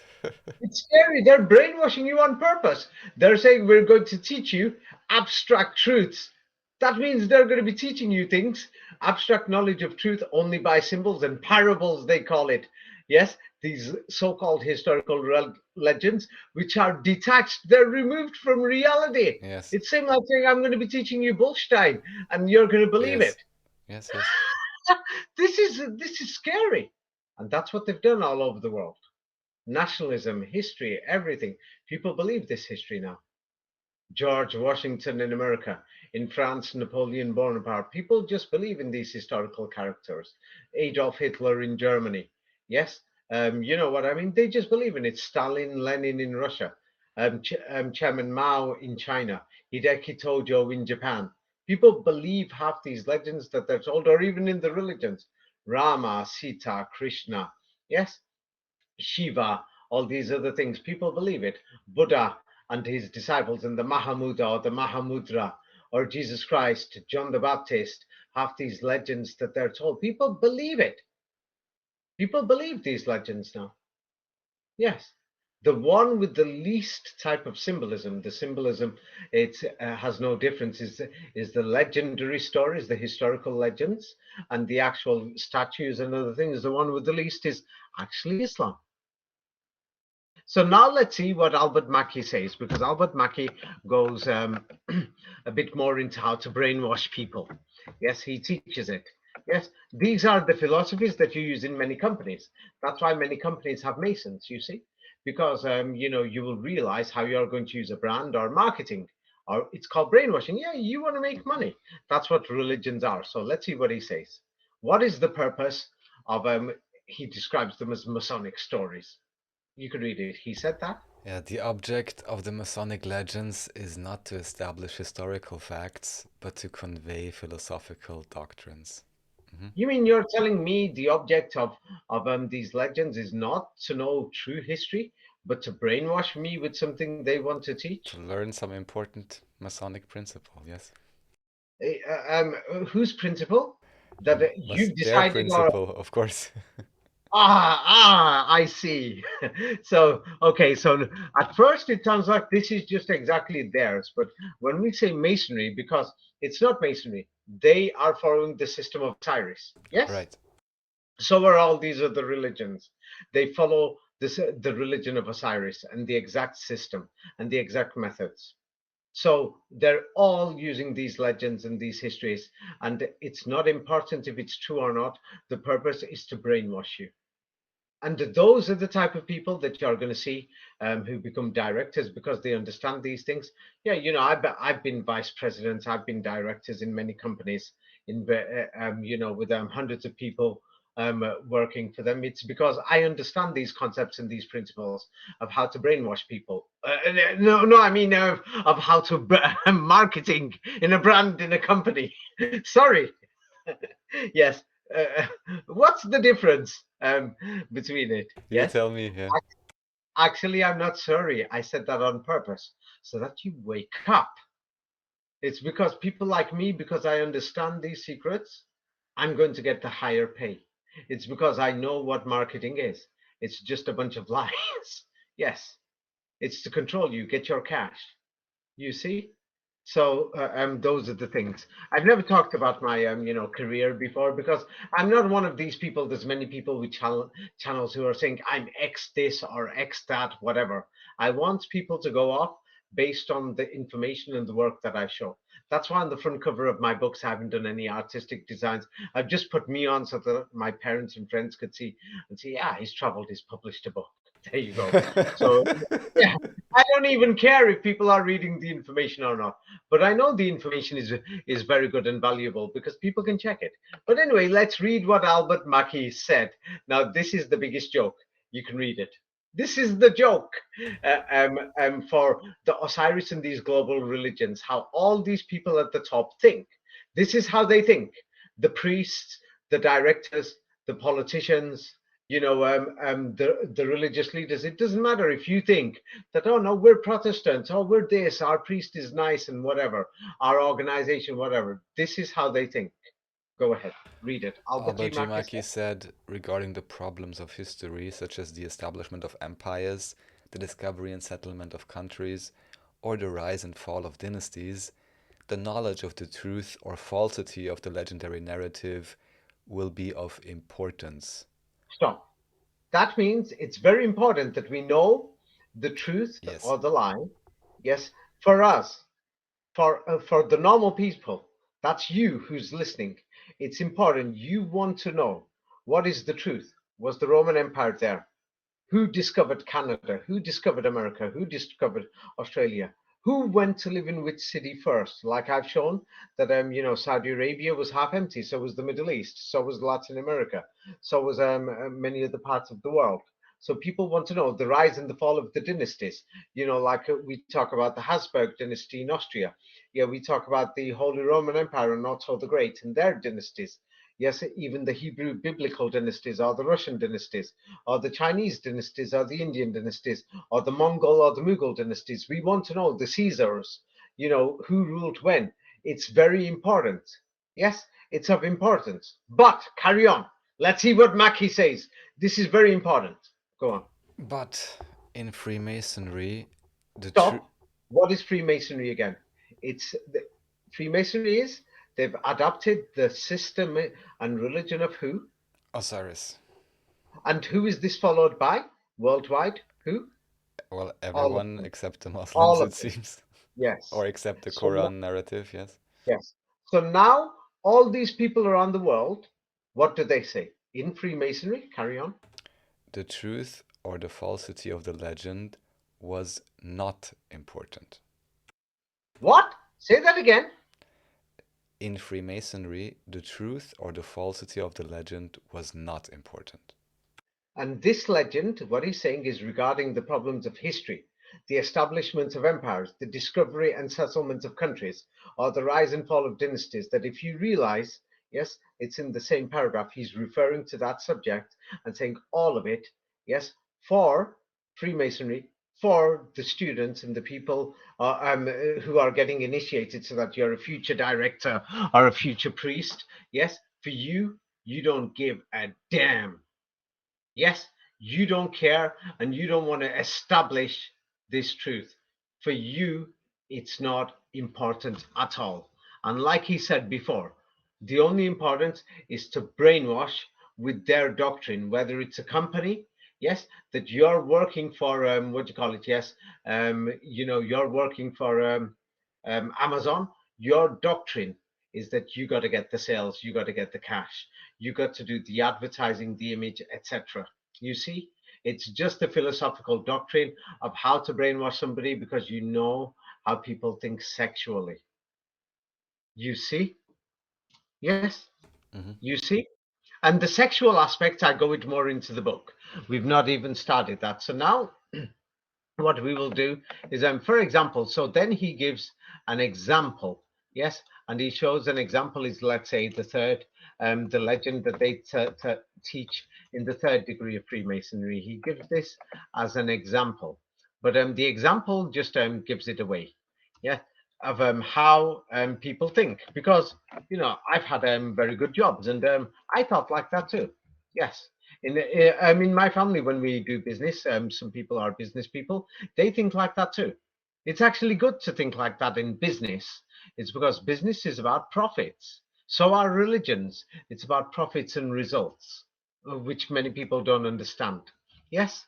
So the thing is, and the only one that isn't is this book, Oral Quran, that they've got, and it's talking about saying none of this matters. But in the Bible, it will say, "Oh, find the truth; it'll set you free." Because what they do, it seems like when you're buying a product, yeah, it'll say, "This is bad for you. Please note in small writing, but the product's good for you for this and that." So it's like they marketed something. Yes, they mix truth with lies. Unfortunately, I'm sorry if you're from any of these other religions, but anybody who's studied even Freemasonry, or even the Knights Templar, or the modern group, not the old one, or even the Knights of Malta, or even the Jesuits and many of their charters in many of these organizations, then you will understand this better. You can go and read it yourself, yes? Or you could read my new book, 33 Degrees. So let's see what Albert G. Mackey said. Albert G. Mackey said regarding the legend of the third degree, what importance is it to the disciple of Masonry whether it is true or false?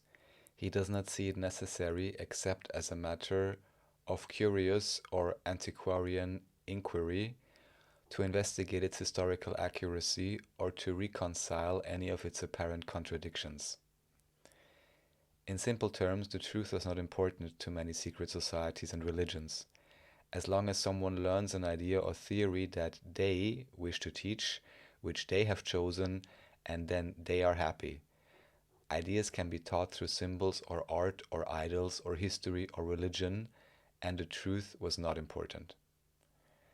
Yeah, Many, carry on. many members of secret societies and religions are politicians and teachers and historians. These are the people who wrote world history during and after the Renaissance, and the truth was not important to them. These are the people who invented the religions of the world. These are the people in power around the world. Okay, now the main thing is he gives an example. This is just an example. He says, like, for example, the legend of the third degree. What importance is it? Who cares?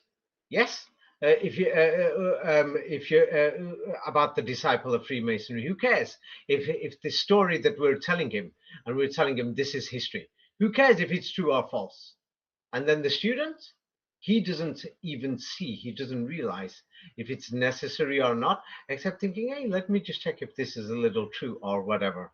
Yes, and he doesn't care to fix the story, even if it contradicts itself. Same like everyone knows it's a contradiction. God is the Father, but then God's the Son at the same time. And then God prays to the Father. That's like God praying to God. Yes? And then God turns into a ghost. But he's not a normal ghost, God. God's a holy ghost. You see? He's a ghost. Yes? But it's like you turning around saying, I am God. My son is God. But then my son prays to me. Yes? But then I control my son. But my son's God, so he can control me. But we're actually the same person. It's contradictory, all these Right. religions, even in the history. That if you just have a look at, they call this history, but many people don't realize it. Joan of Arc, for example, if you're in France, hardly anybody in France, hardly anybody, they just learn it in school. Hardly anybody thinks to investigate the history, thinking this story sounds like garbage. Yeah, and the story doesn't even make sense. The battles and even the way that they've described, the arches and the bows and even many of the things, and they don't even turn around and think, hey, how were they wearing these metal things? Some of them, the forgeries in many of them, that in many museums they're too heavy. How are they going to move around? compared to the light armor and other things and the thousands of people? How did they transport these people? How does the dating match? What about the manuscripts? Even the typing on the manuscripts? Yes. How could they have written this story? Where is the original manuscript? Nobody cares. You've just taught them a legend. Yes. A story that you've made Right. up. So that's a disciple of a Masonic state, what we call a nation state today called France. So it's not just religions because countries are actually companies. They're teaching you something whereby they can brainwash you and control you. And there's one group that's opposing them. Let's see what Albert G. Mackey says about this, and the rest of them. Everybody knows. Everybody knows. And what do you call it? And there's many things. I put a moderate thing here, but you could find hundreds of articles online by Freemasons that what do you call it? Islam is incompatible with Freemasonry or with any of these world religions. Like you could read it. This is from a Masonic website. There's many similar So I websites. want to read Yeah. what it says on the site itself. This is from Freemasonry, freemasons-freemasonry.com, about Freemasonry in Islamic countries. Most Masons are aware, although perhaps only vaguely, that Islamic countries in general, and the religion of Islam in particular, have a problem with Freemasonry. Yeah, it's not a problem. It basically turns around and says, it's like, it turns around and says, God's at war with them. There's a curse on these people. Yes. It basically says these people, who are following these things like the system of Osiris, and it calls them Jews. Yes, in the Quran. Yes. That these people are following the system of Osiris. Now, modern Judaism follows many of the systematic things, but they don't say that Osiris is the son of God. So the thing is, it's actually when the Quran refers to these people, it's actually talking about these so-called generals in masonry and generals and priests and the people in power who are practicing this religion of Osiris. Yes. Hmm. Uh, um, and the religion of Osiris, we can see it, what they did in ancient Egypt. So now the thing is, it's like because the Bible, they did this 200 or 300 years ago, people cannot investigate this. Yes, it's because we don't have the original Bible with us today. Now, the thing is, I'm going to show an example here. We actually have the oral Quran.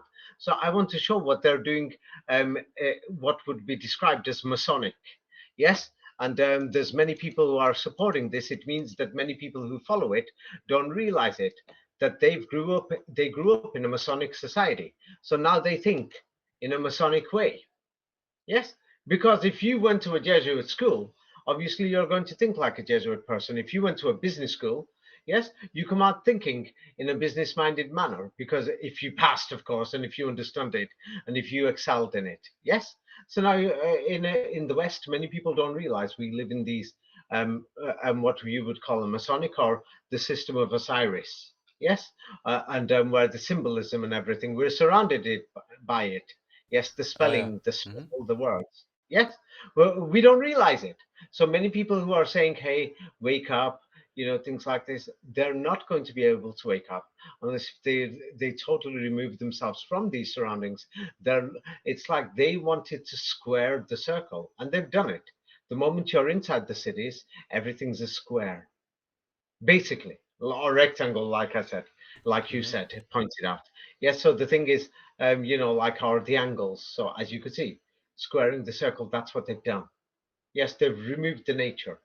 Yeah, so now I'll give you an example.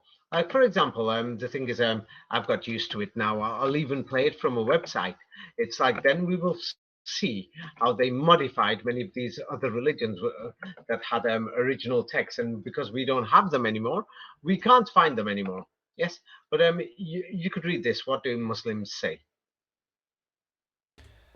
Muslims say the words. You need to pronounce this, please. No, try. Awuzu billahi min ashaitan nirajim. This Yes. basically means I seek the protection of God from Satan. This is very common in Islam. It's a very big thing because Yeah, there you pronounce it. Now I want you to just pronounce um, this bit um, 5 more times exactly how you did it before. Just this part. So like a recitation. Yeah, and try and do it fast. Yes. A'udhu billahi min ash-shaytanir rajim. A'udhu billahi min. Yes. Just that part that I've typed out. Oh, I Just that part. I have to see what you typed out. Min ash-shaytanir rajim. Faster. Min ash-shaytanir rajim. Min ash-shaytanir rajim. Min ash-shaytanir rajim. Min Yes. ash-shaytanir rajim. Yes. Now, the Quran is oral. Now, believe it or not, we've got millions of people, billions of people in the last few centuries who've been repeating those words. Yes? They've been repeating it, so it's difficult to modify those words. Yes? And so it's difficult. Yeah? Because people know it by heart. You see? It's an oral book. And that means seek refuge from, Satan, Mina Shaitan al Rajim, from Satan, the dog or whatever they want to call him, the devil. But here is the Quran. This is actually in the Quran. Let me just show you how they pronounce it.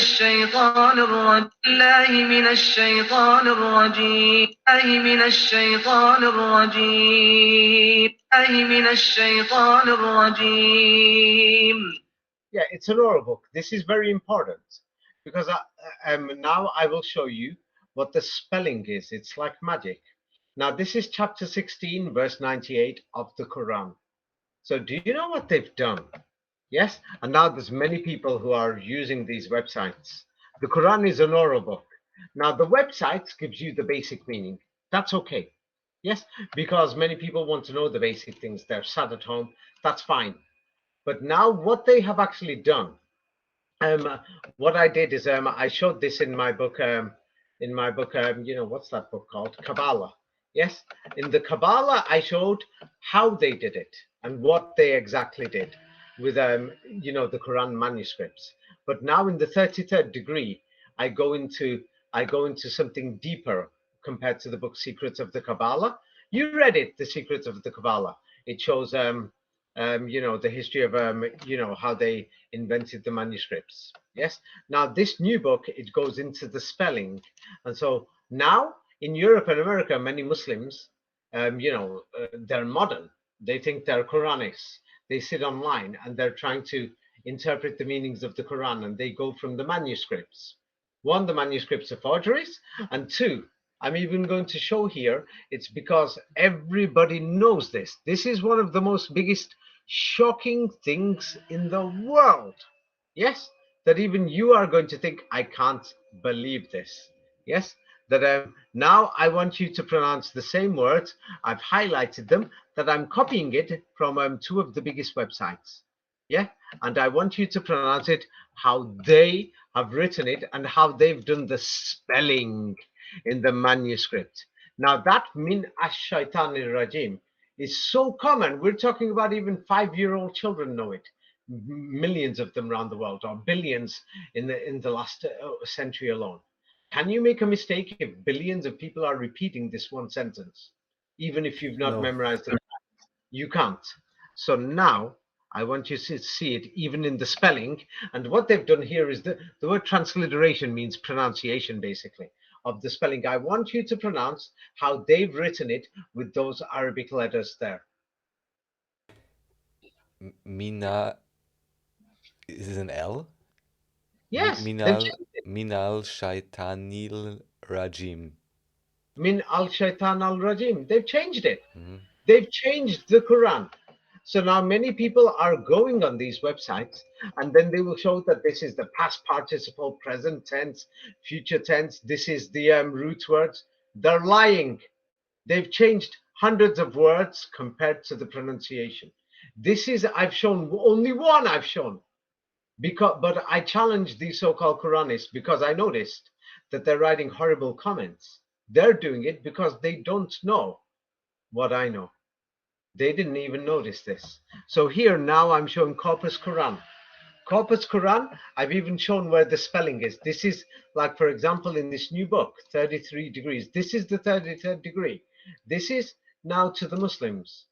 Yes, yes, beware. Yes, of all these Quranists who are talking about the root words. They're liars.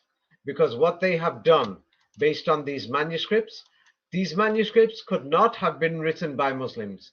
It's saying like, do you think an English person doesn't know how good morning is pronounced? Can you imagine? I'll show you an example Yeah. now. And I'll show you a very good example. Every English speaker around the world knows how good morning is. Yes, yes. Uh, Let me just show you. Yes. Now imagine I write a manuscript. Everybody knows it's good morning. I'm writing manuscripts and I'm telling people this is how to spell good morning. Read it out. The spelling. What does the spelling say? Glolot Molorning. Yes. Now, somebody who sees that, yes, would you think that the manuscript writers made those mistakes? If they were really English? If Impossible. I'm telling you this is Impossible. It's impossible. impossible.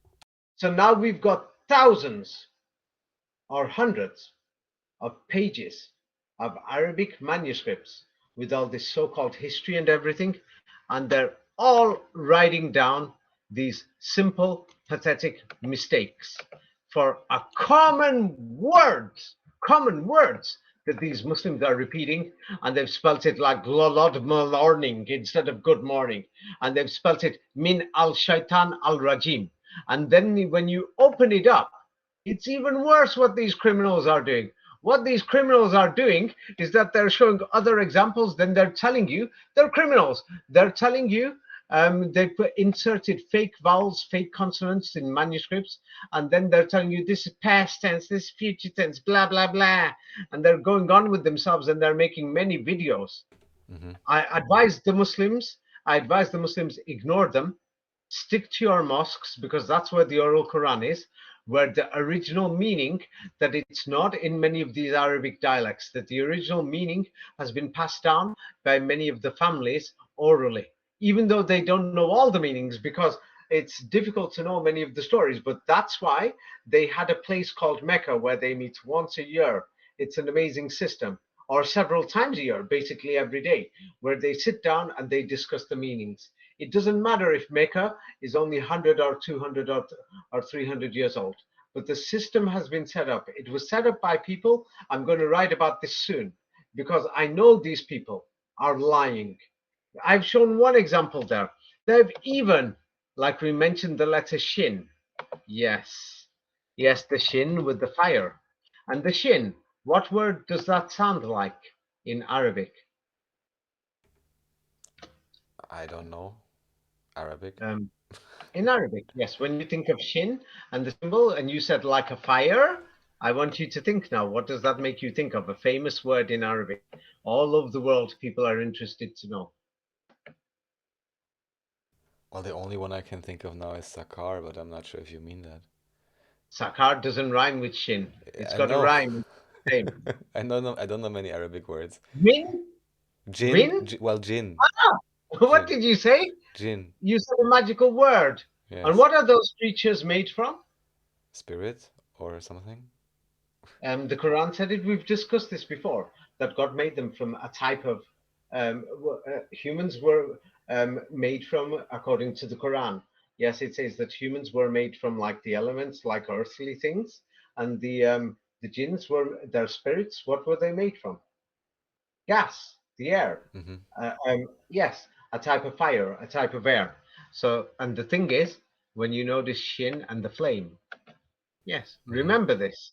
And the three and the W, and it resembles the Trinity. There's more to this conspiracy. Yes. So the thing is, many Muslims, what I've done is that they can check this themselves. They can go to Hadith Sahih al-Bukhari. Yes, 7439. And this will show you that the Muslims didn't write the Hadith, even these alleged Muslim writers and translators. Let me just to show you that even the translators are liars, that you know that they must be Masonic minded are people who know the secret. They know the secret of the shin or the jinn, that what they are doing, that if there is any people there who are, they can go and do it. They can check this Sahih Bukhari 7439. I advise them to do it. And the hadith and the history is a lie, it's a forgery, but the importance is the translation, and then they will know that the Quran manuscripts and these Quran websites are all lies, and the root words are lies. Yes, base compared to the pronunciation. So what we see here is, have a look at this. You could read this from they will say, it's highlighted with blue. 2 lines before that, start from there. The prophets, and then it will be said to them. And then it will be said to them, do you know any sign by which you can recognize him? They will say, the shin. Ah, why does it say this? I want people to check the Arabic. I've already checked the Arabic. And the translation, they're lying. Even the original doesn't say shin. That's one. But it doesn't matter if the hadith is fake, because they're using the same dictionaries to translate the Quran. So now let's go to the Quran itself. Yes? And the thing is, they are all telling lies. I'm just showing 1 or 2 words. There's a reason why they use the shin. There is a reason why. And the thing is, they've all done this in half the translations. Yes, like here, like have a look at this. First, let's look at the translations, then we'll look at it word for word, and then you will see how they did this to the Bible. Because once you understand the symbols and the letters, then you understand the languages and how they invented the languages and how they translated Bibles, Sanskrit, and other books. So, what word can you see the word shin there? Can you see it? The day the shin, yeah, the day that the shin. You can see many of them are using it. Now, when we go for word, yes, yes, and this is very serious, because the thing is, because of this verse in the Quran, many Muslims can't answer it. I've given an explained detail. In detail, I've explained these things in my book, 33rd Degree. Yeah, yeah, and the thing is, what do you call it? Yes, there's people like Sam Shamoon and these other people.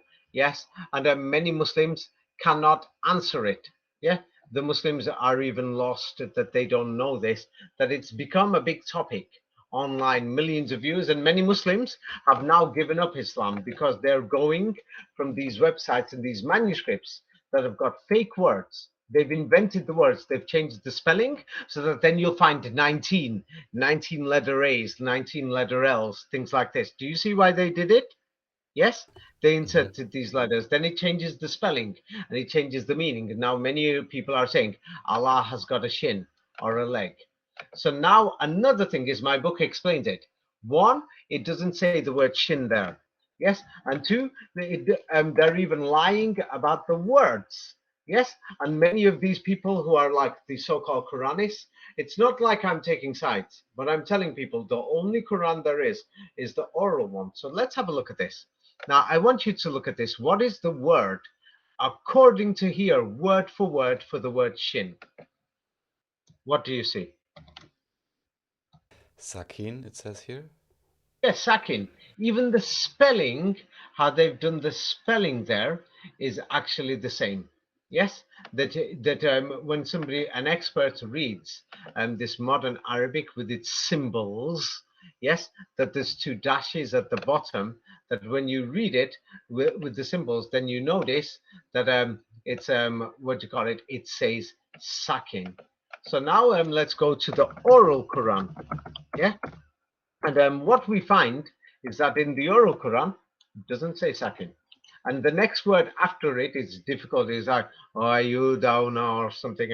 It's difficult to pronounce. It's like the wa or the e or the wow or something, or the w or the vav in Hebrew, which is difficult.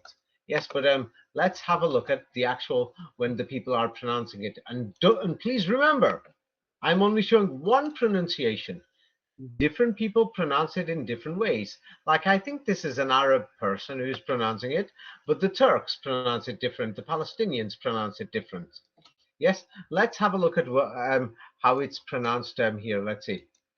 يوم يكشف عن ساق وساق وساق وساق. Did you hear Sakin Wau or Sakyu? What did you hear? Sakyo or Sakyu, yeah. There was no Sak in. That's one. So why do the manuscripts have these letters Sak in, and then these Qurans online, they've done pronunciation transliteration, that they are teaching a false pronunciation. Let's go to, we've seen Corpus Quran, now we're seeing Islam Awakened. These are the two biggest websites that these Quranists worldwide use. And what have they written? Have they written Sakiu or have they written Sakinwayu? Mm-hmm. What have they written? Sakin, there's an N there, which definitely is not heard on the recording. I-N. Yeah, the I and the N. Sakina. Yeah, it's definitely not in the oral. So as you can see, the manuscripts, because it's there in the spelling, the manuscripts are a lie. It changes the word for word meaning of words. Then there is going to be people who are trying to show, and then it doesn't even say the word shin. The word sak actually means leg.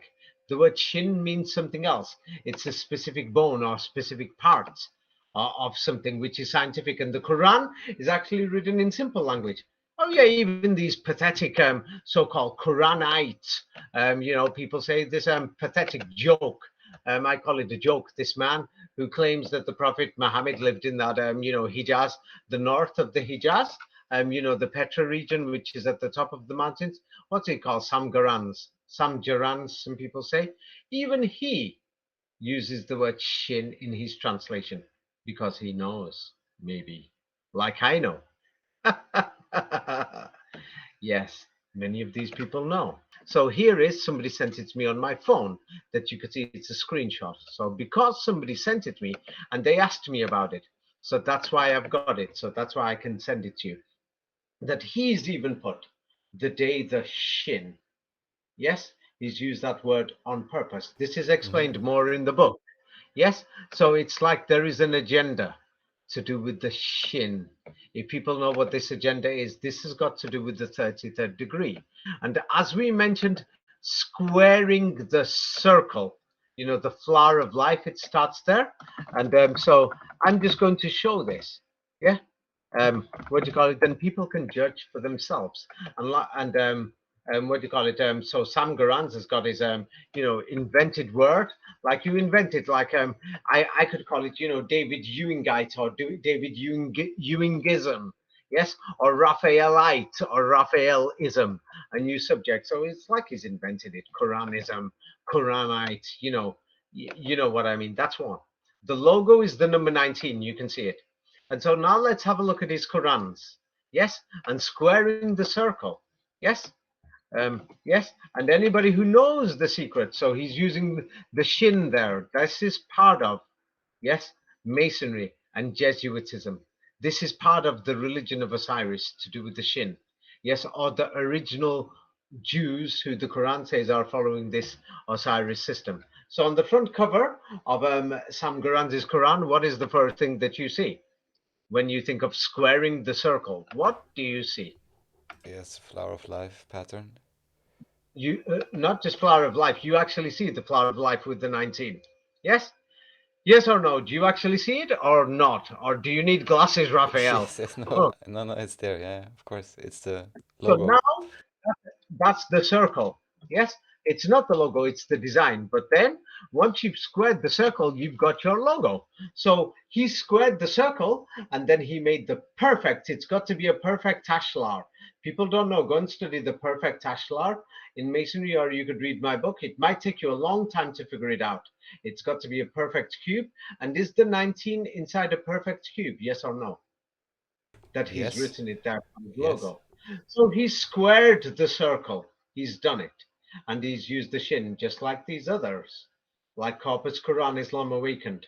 So any of these people now, many of these Muslims who are showing these root words, please beware. They think Masonically because they grew up in these Masonic systems, in these Masonic nations. Their education was Masonic. Their education was based on Jesuit history.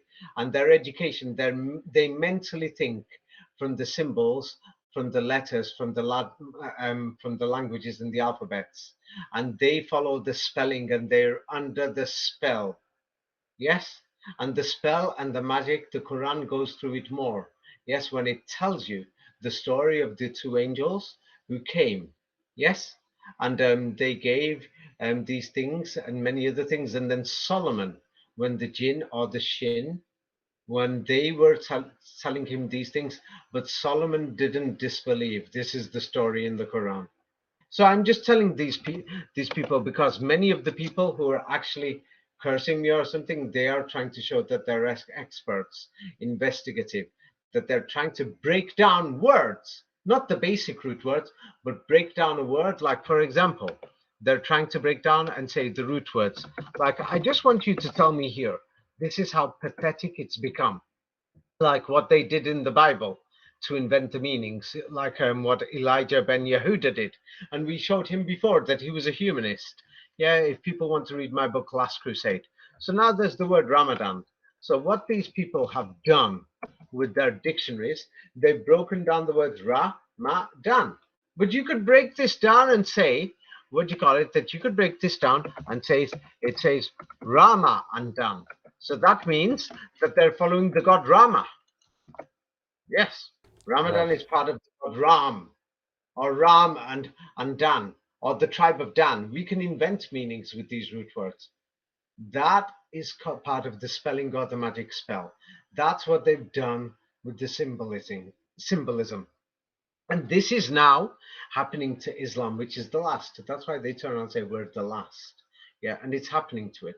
Let's see if they can succeed. These people, it's happening in the West especially, that they've inserted these letters. As you noticed, it's not Min al-Shaitan al-Rajim.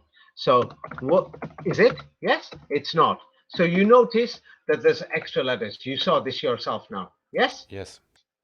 Yes. So now you've seen this yourself. So how now you can see it's a fraud. These manuscripts were not written by Muslims. And they're telling us that these letters are multiples of the number 19. Now, when you remove these artificial fake letters, do you still have this code? Of course not, no. So, and the thing is, when we examine the 19, we can see it's these people, yes, who are squaring the circle. They are the ones who are putting the codes there. So unfortunately, I'm sorry, all these people who are worshipping the codes, yes, in the Bible or in Sanskrit or in the Quran, it's just a forgery. They put these codes there. Yes, can you see it? Can you see it? Yes, yes, it's obvious, yes.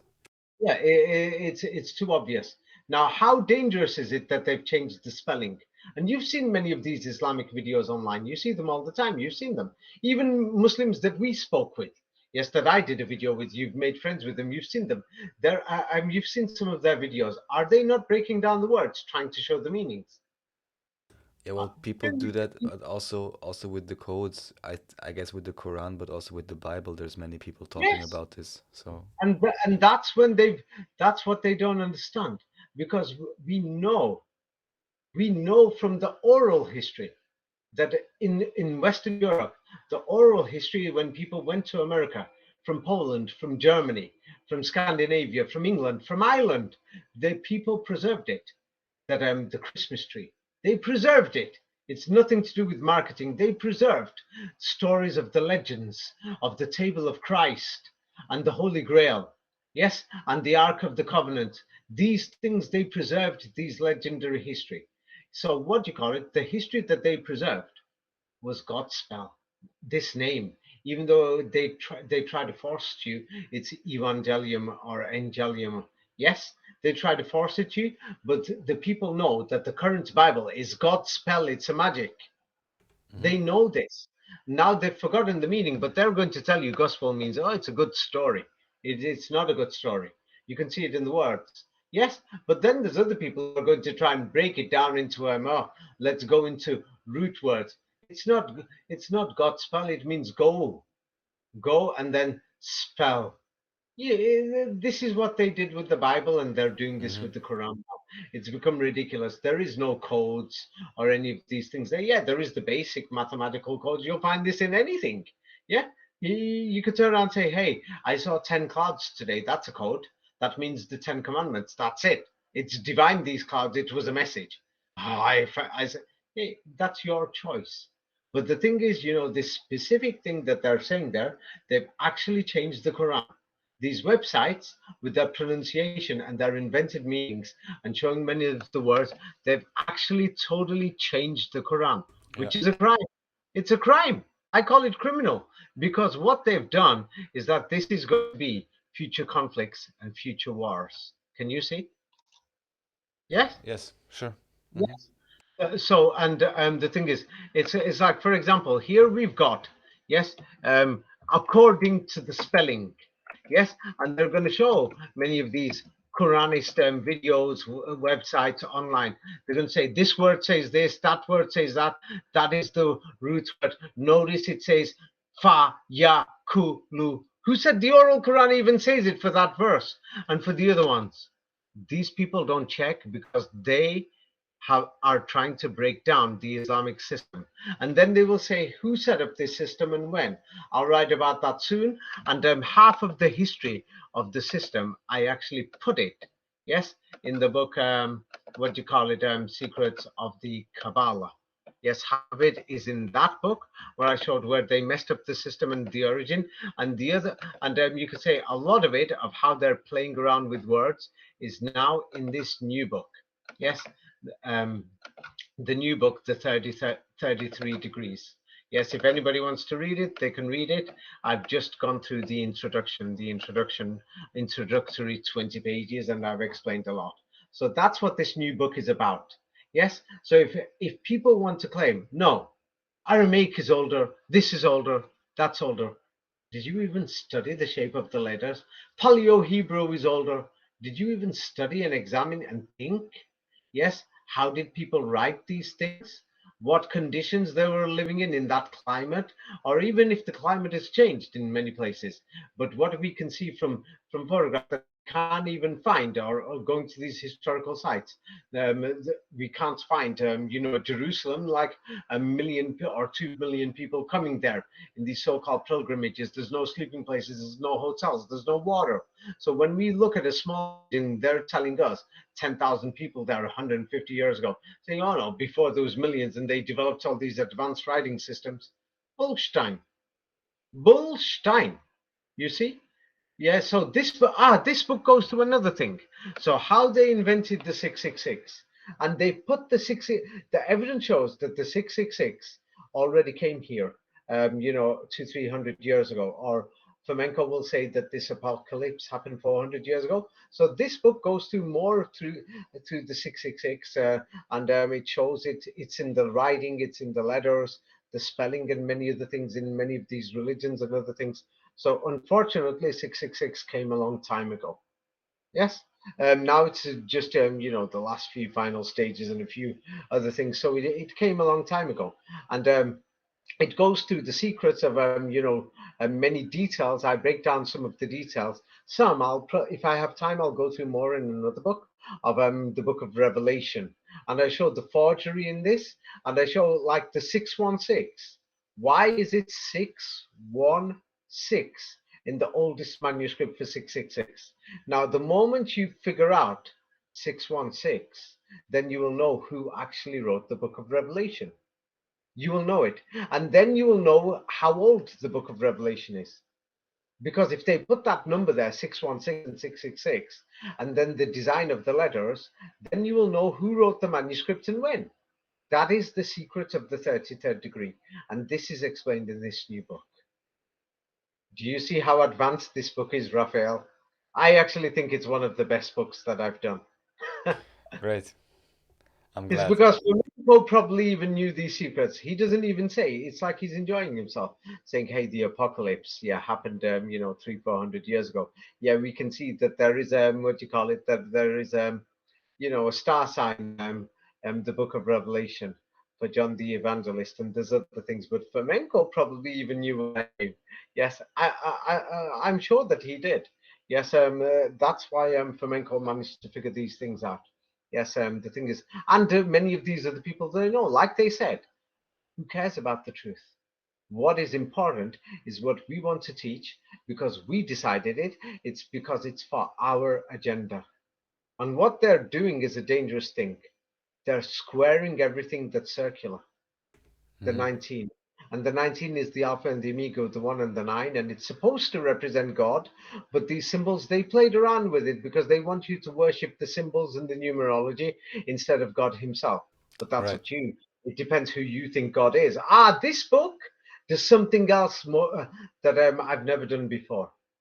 The concept of God, yes, in all these systems, and then you can decide who God is. By the time you get to the bottom of this book, you can decide. I even asked the question on the last page. Yes, it's because I'm in this book, so I've done it because you can see it from the 33 degrees of how they've influenced your thinking of God. And then you can actually decide then, and you can decide if they're divine. You'll be able to see these things are not divine, and that's when you'll realize, damn, I've got nothing to stand on. That's why, did you notice? Before I said, when you turn on, I said Masonry, the Jesuits, and all these things, I said they've got nothing to stand on, their secrets. They've got nothing. Yes. Yeah, and in this book, I've put it there. The price is a little high, but it's up to the people. Any questions, Raphael? Thank you. I think that was a Think great. carefully, not just care. Thank you. Any questions? Think. Well, there's always more questions, but you explained many, many things. You gave a great introduction to your new book, because also I don't want to ask things which are in the book, you know. Everything else that you mentioned is also very interesting, but no, what you explained makes sense to me at least. I've only explained the first introduction, Of 20 course, pages. but even here, if Beyond. anyone has any questions or any further insights, you know, kindly comment. Everyone who's interested, of course, get the book or start with a different book, you know, and then you can see, yeah, what type of information there is. Okay, that's that. Well, anyway, I wish everyone good luck. You're living under the magic spell. You have no idea what this magic is. Yes. You have no idea what this magic is. I really don't know what to say to the world. If people Well, knew then at you're least going, would you say they understand a little bit more after reading these books? I think people will. I think people aren't ready for this information, actually. Remember how many times I talked to you at a personal level? I said, I don't know if I should release this information. Remember? Yes, I know. Yes? Yes, sure. Yeah. So the thing is, people think that they're not brainwashed in the 33rd degree. They are. Yes. People are dreaming if they think that they're far away from it, that they think I'm just going to get out with it. I've found a few truths. You don't know. It's same like, do you know what it's like to get out of an abusive relationship? Because the many things Nice you example. brainwashed yourself with. Yes, you brainwashed yourself with it that I find that boy attractive. Yes, I like how he looks at me, how he touches me, how he's sweet with me. There's many things. So you brainwashed yourself. What they knew how the mind reacts with the sexual organs. This is very important. And what they did was they created these symbols based on how your sexual organs will respond to it. That's a very big thing. It's not a small matter. You see, it's such a big thing that it's big to avoid that. Even that's why I turn on thought on my books I'm not going to put symbols. I even know how the fonts affect you. Like, for example, the letter A. Let me just show that guy who did the video. He did a documentary about my books. Yes, a documentary is different compared to we're just having a talk. So in the documentary, he showed many pictures of the Alpha and the Omega in Arabic writing. Look carefully at this and look at the Alpha symbol on there and the Omega symbol on there, on this picture. What do you notice about the Alpha symbol there? It's a W. No, but No, that's the the W Omega. is That's the the Omega. Omega symbol, and the well, looks like a Japanese character, I think. No. Yeah. So these characters, people don't understand. So alpha is supposed to be the first. Yes? Yes? Alpha is Yes. the first. Yes. So now I'm going to draw the alpha, and depending on the font, it could be Times New Roman or something or whatever script. So the thing is, the alpha that's drawn there is basically like this. Yes, it's the letter A. Yes, in English. So now the thing is, what people don't understand is it's sexual and it influences when somebody turns around and think alpha is God and the omega represents God, you see. So now when you look at the alpha, when you think of God, you're thinking of God now, and alpha represents God, and it's the first. This was God in the beginning. What do you imagine when you see this? I'm not sure. A man standing, his hands and his legs. God is a man. Oh, okay, again. All right. Mm-hmm. It planned it. It wasn't. I'm telling you, if people know how they planned these things, you're going to turn around and think, no, no, no. Maybe it's got another meaning. Okay, read my book. I've got no time to debate or something. It's not about agreeing. I'm actually telling you what they did in history. And then if you go through the printing presses, if you go through some of these Masonic journals, I'm talking about country to country, studied the Masonry in Turkey, the Masonry in Greece, the Masonry in Iran, the Masonry in Poland, and the French influence based from Paris, where they spread the Masons, how they wrote the dictionaries, check through each person. Like, remember, Lithuanian has got a lot of Slavic in. Is it because it's in Lithuanian, or is it because when they compiled the dictionaries in the late 19th century, early 20th century, that somebody who was working from Paris, who went to Lithuania, was actually serving, yes, when they were creating the Sanskrit dictionaries, and he said, just put these in there. Mm-hmm. That's why it's such a nightmare studying history. This is what they did. Yes, when they created the modern Persian dictionaries, because the Masons were trained in France, that's why there's a lot of French words in Mm-hmm. Persian, and many people can't figure out why. I'll just show you. You'll have to study the history of Freemasonry, not just Freemasonry, the Jesuits, yes, the Parsis in Iran, the Shiites in Iran. You have to study so many different organizations to know this. Let me just show you. And it's common that French words, what you call it, it's known that people, that anybody who goes there, and they can't even figure out why. They turn around and say, why do Iranians use French words? People can't figure it out. Like it's even on the BBC. So they're going to say it was borrowed or something, but it's not realistic to turn around and say it's like saying English has borrowed words from Afghanistan. Afghanistan and Iran are next door to each other. Or French has got many Afghan words. Is that a realistic story to you? No. People, so they're not telling you. They say, in fact, there has been a long historical relationship, and you'll find hundreds of words. They're going to give you some bogus language. Just French was the like with Romania and France also. Romanian and France and French, I mean. Yeah. The thing is, and of course, they're going to tell you Romanian is a very ancient language. These Romanian nationalists and linguists, they find it hard to believe. They're just going to be fighting with you. So then they're going to give you some bogus history, Iran, France, this and that. Yes, and go through it. So you can either believe that or just go through the realistic thing, look at photographs of Iran, yes, and look at 100 years ago. And then, when you even see the word Tehran, they came from Tirana in Albania because there was a lot of movement. And before Albania, they came from Central Europe. Many Germans who left in the late 19th century. They couldn't get to America, so they went to the Balkans. Then they arrived in Turkey. Then they were even Mustafa Kemal Ataturk for during World War One. Many Germans who were in the Balkans, yes, because of the war, Germans were forced families, they were forced to go to Anatolia. And then over there, people are looking for farmland, and they say Anatolia was invaded in World War One by the British and the French and the rest, and Italians, so they were forced to go to Iran. So then, because they arrived from Tirana, they called the city Tehran. It's not an old ancient name. They're going to give you some bogus history. And then from Macedonia, they called it Masad. Macedonia, Mashhad, is the second biggest city. That when you look at this history, you're going to think, oh my God, it looks like many Mm-hmm. of these Europeans went there. And they intermarried, of course. They were poor. They had nothing else to do. It's like, well, we didn't even finish this last video on Saudi Arabia. I want to show many, many more photos to show that modern Islam didn't come from there.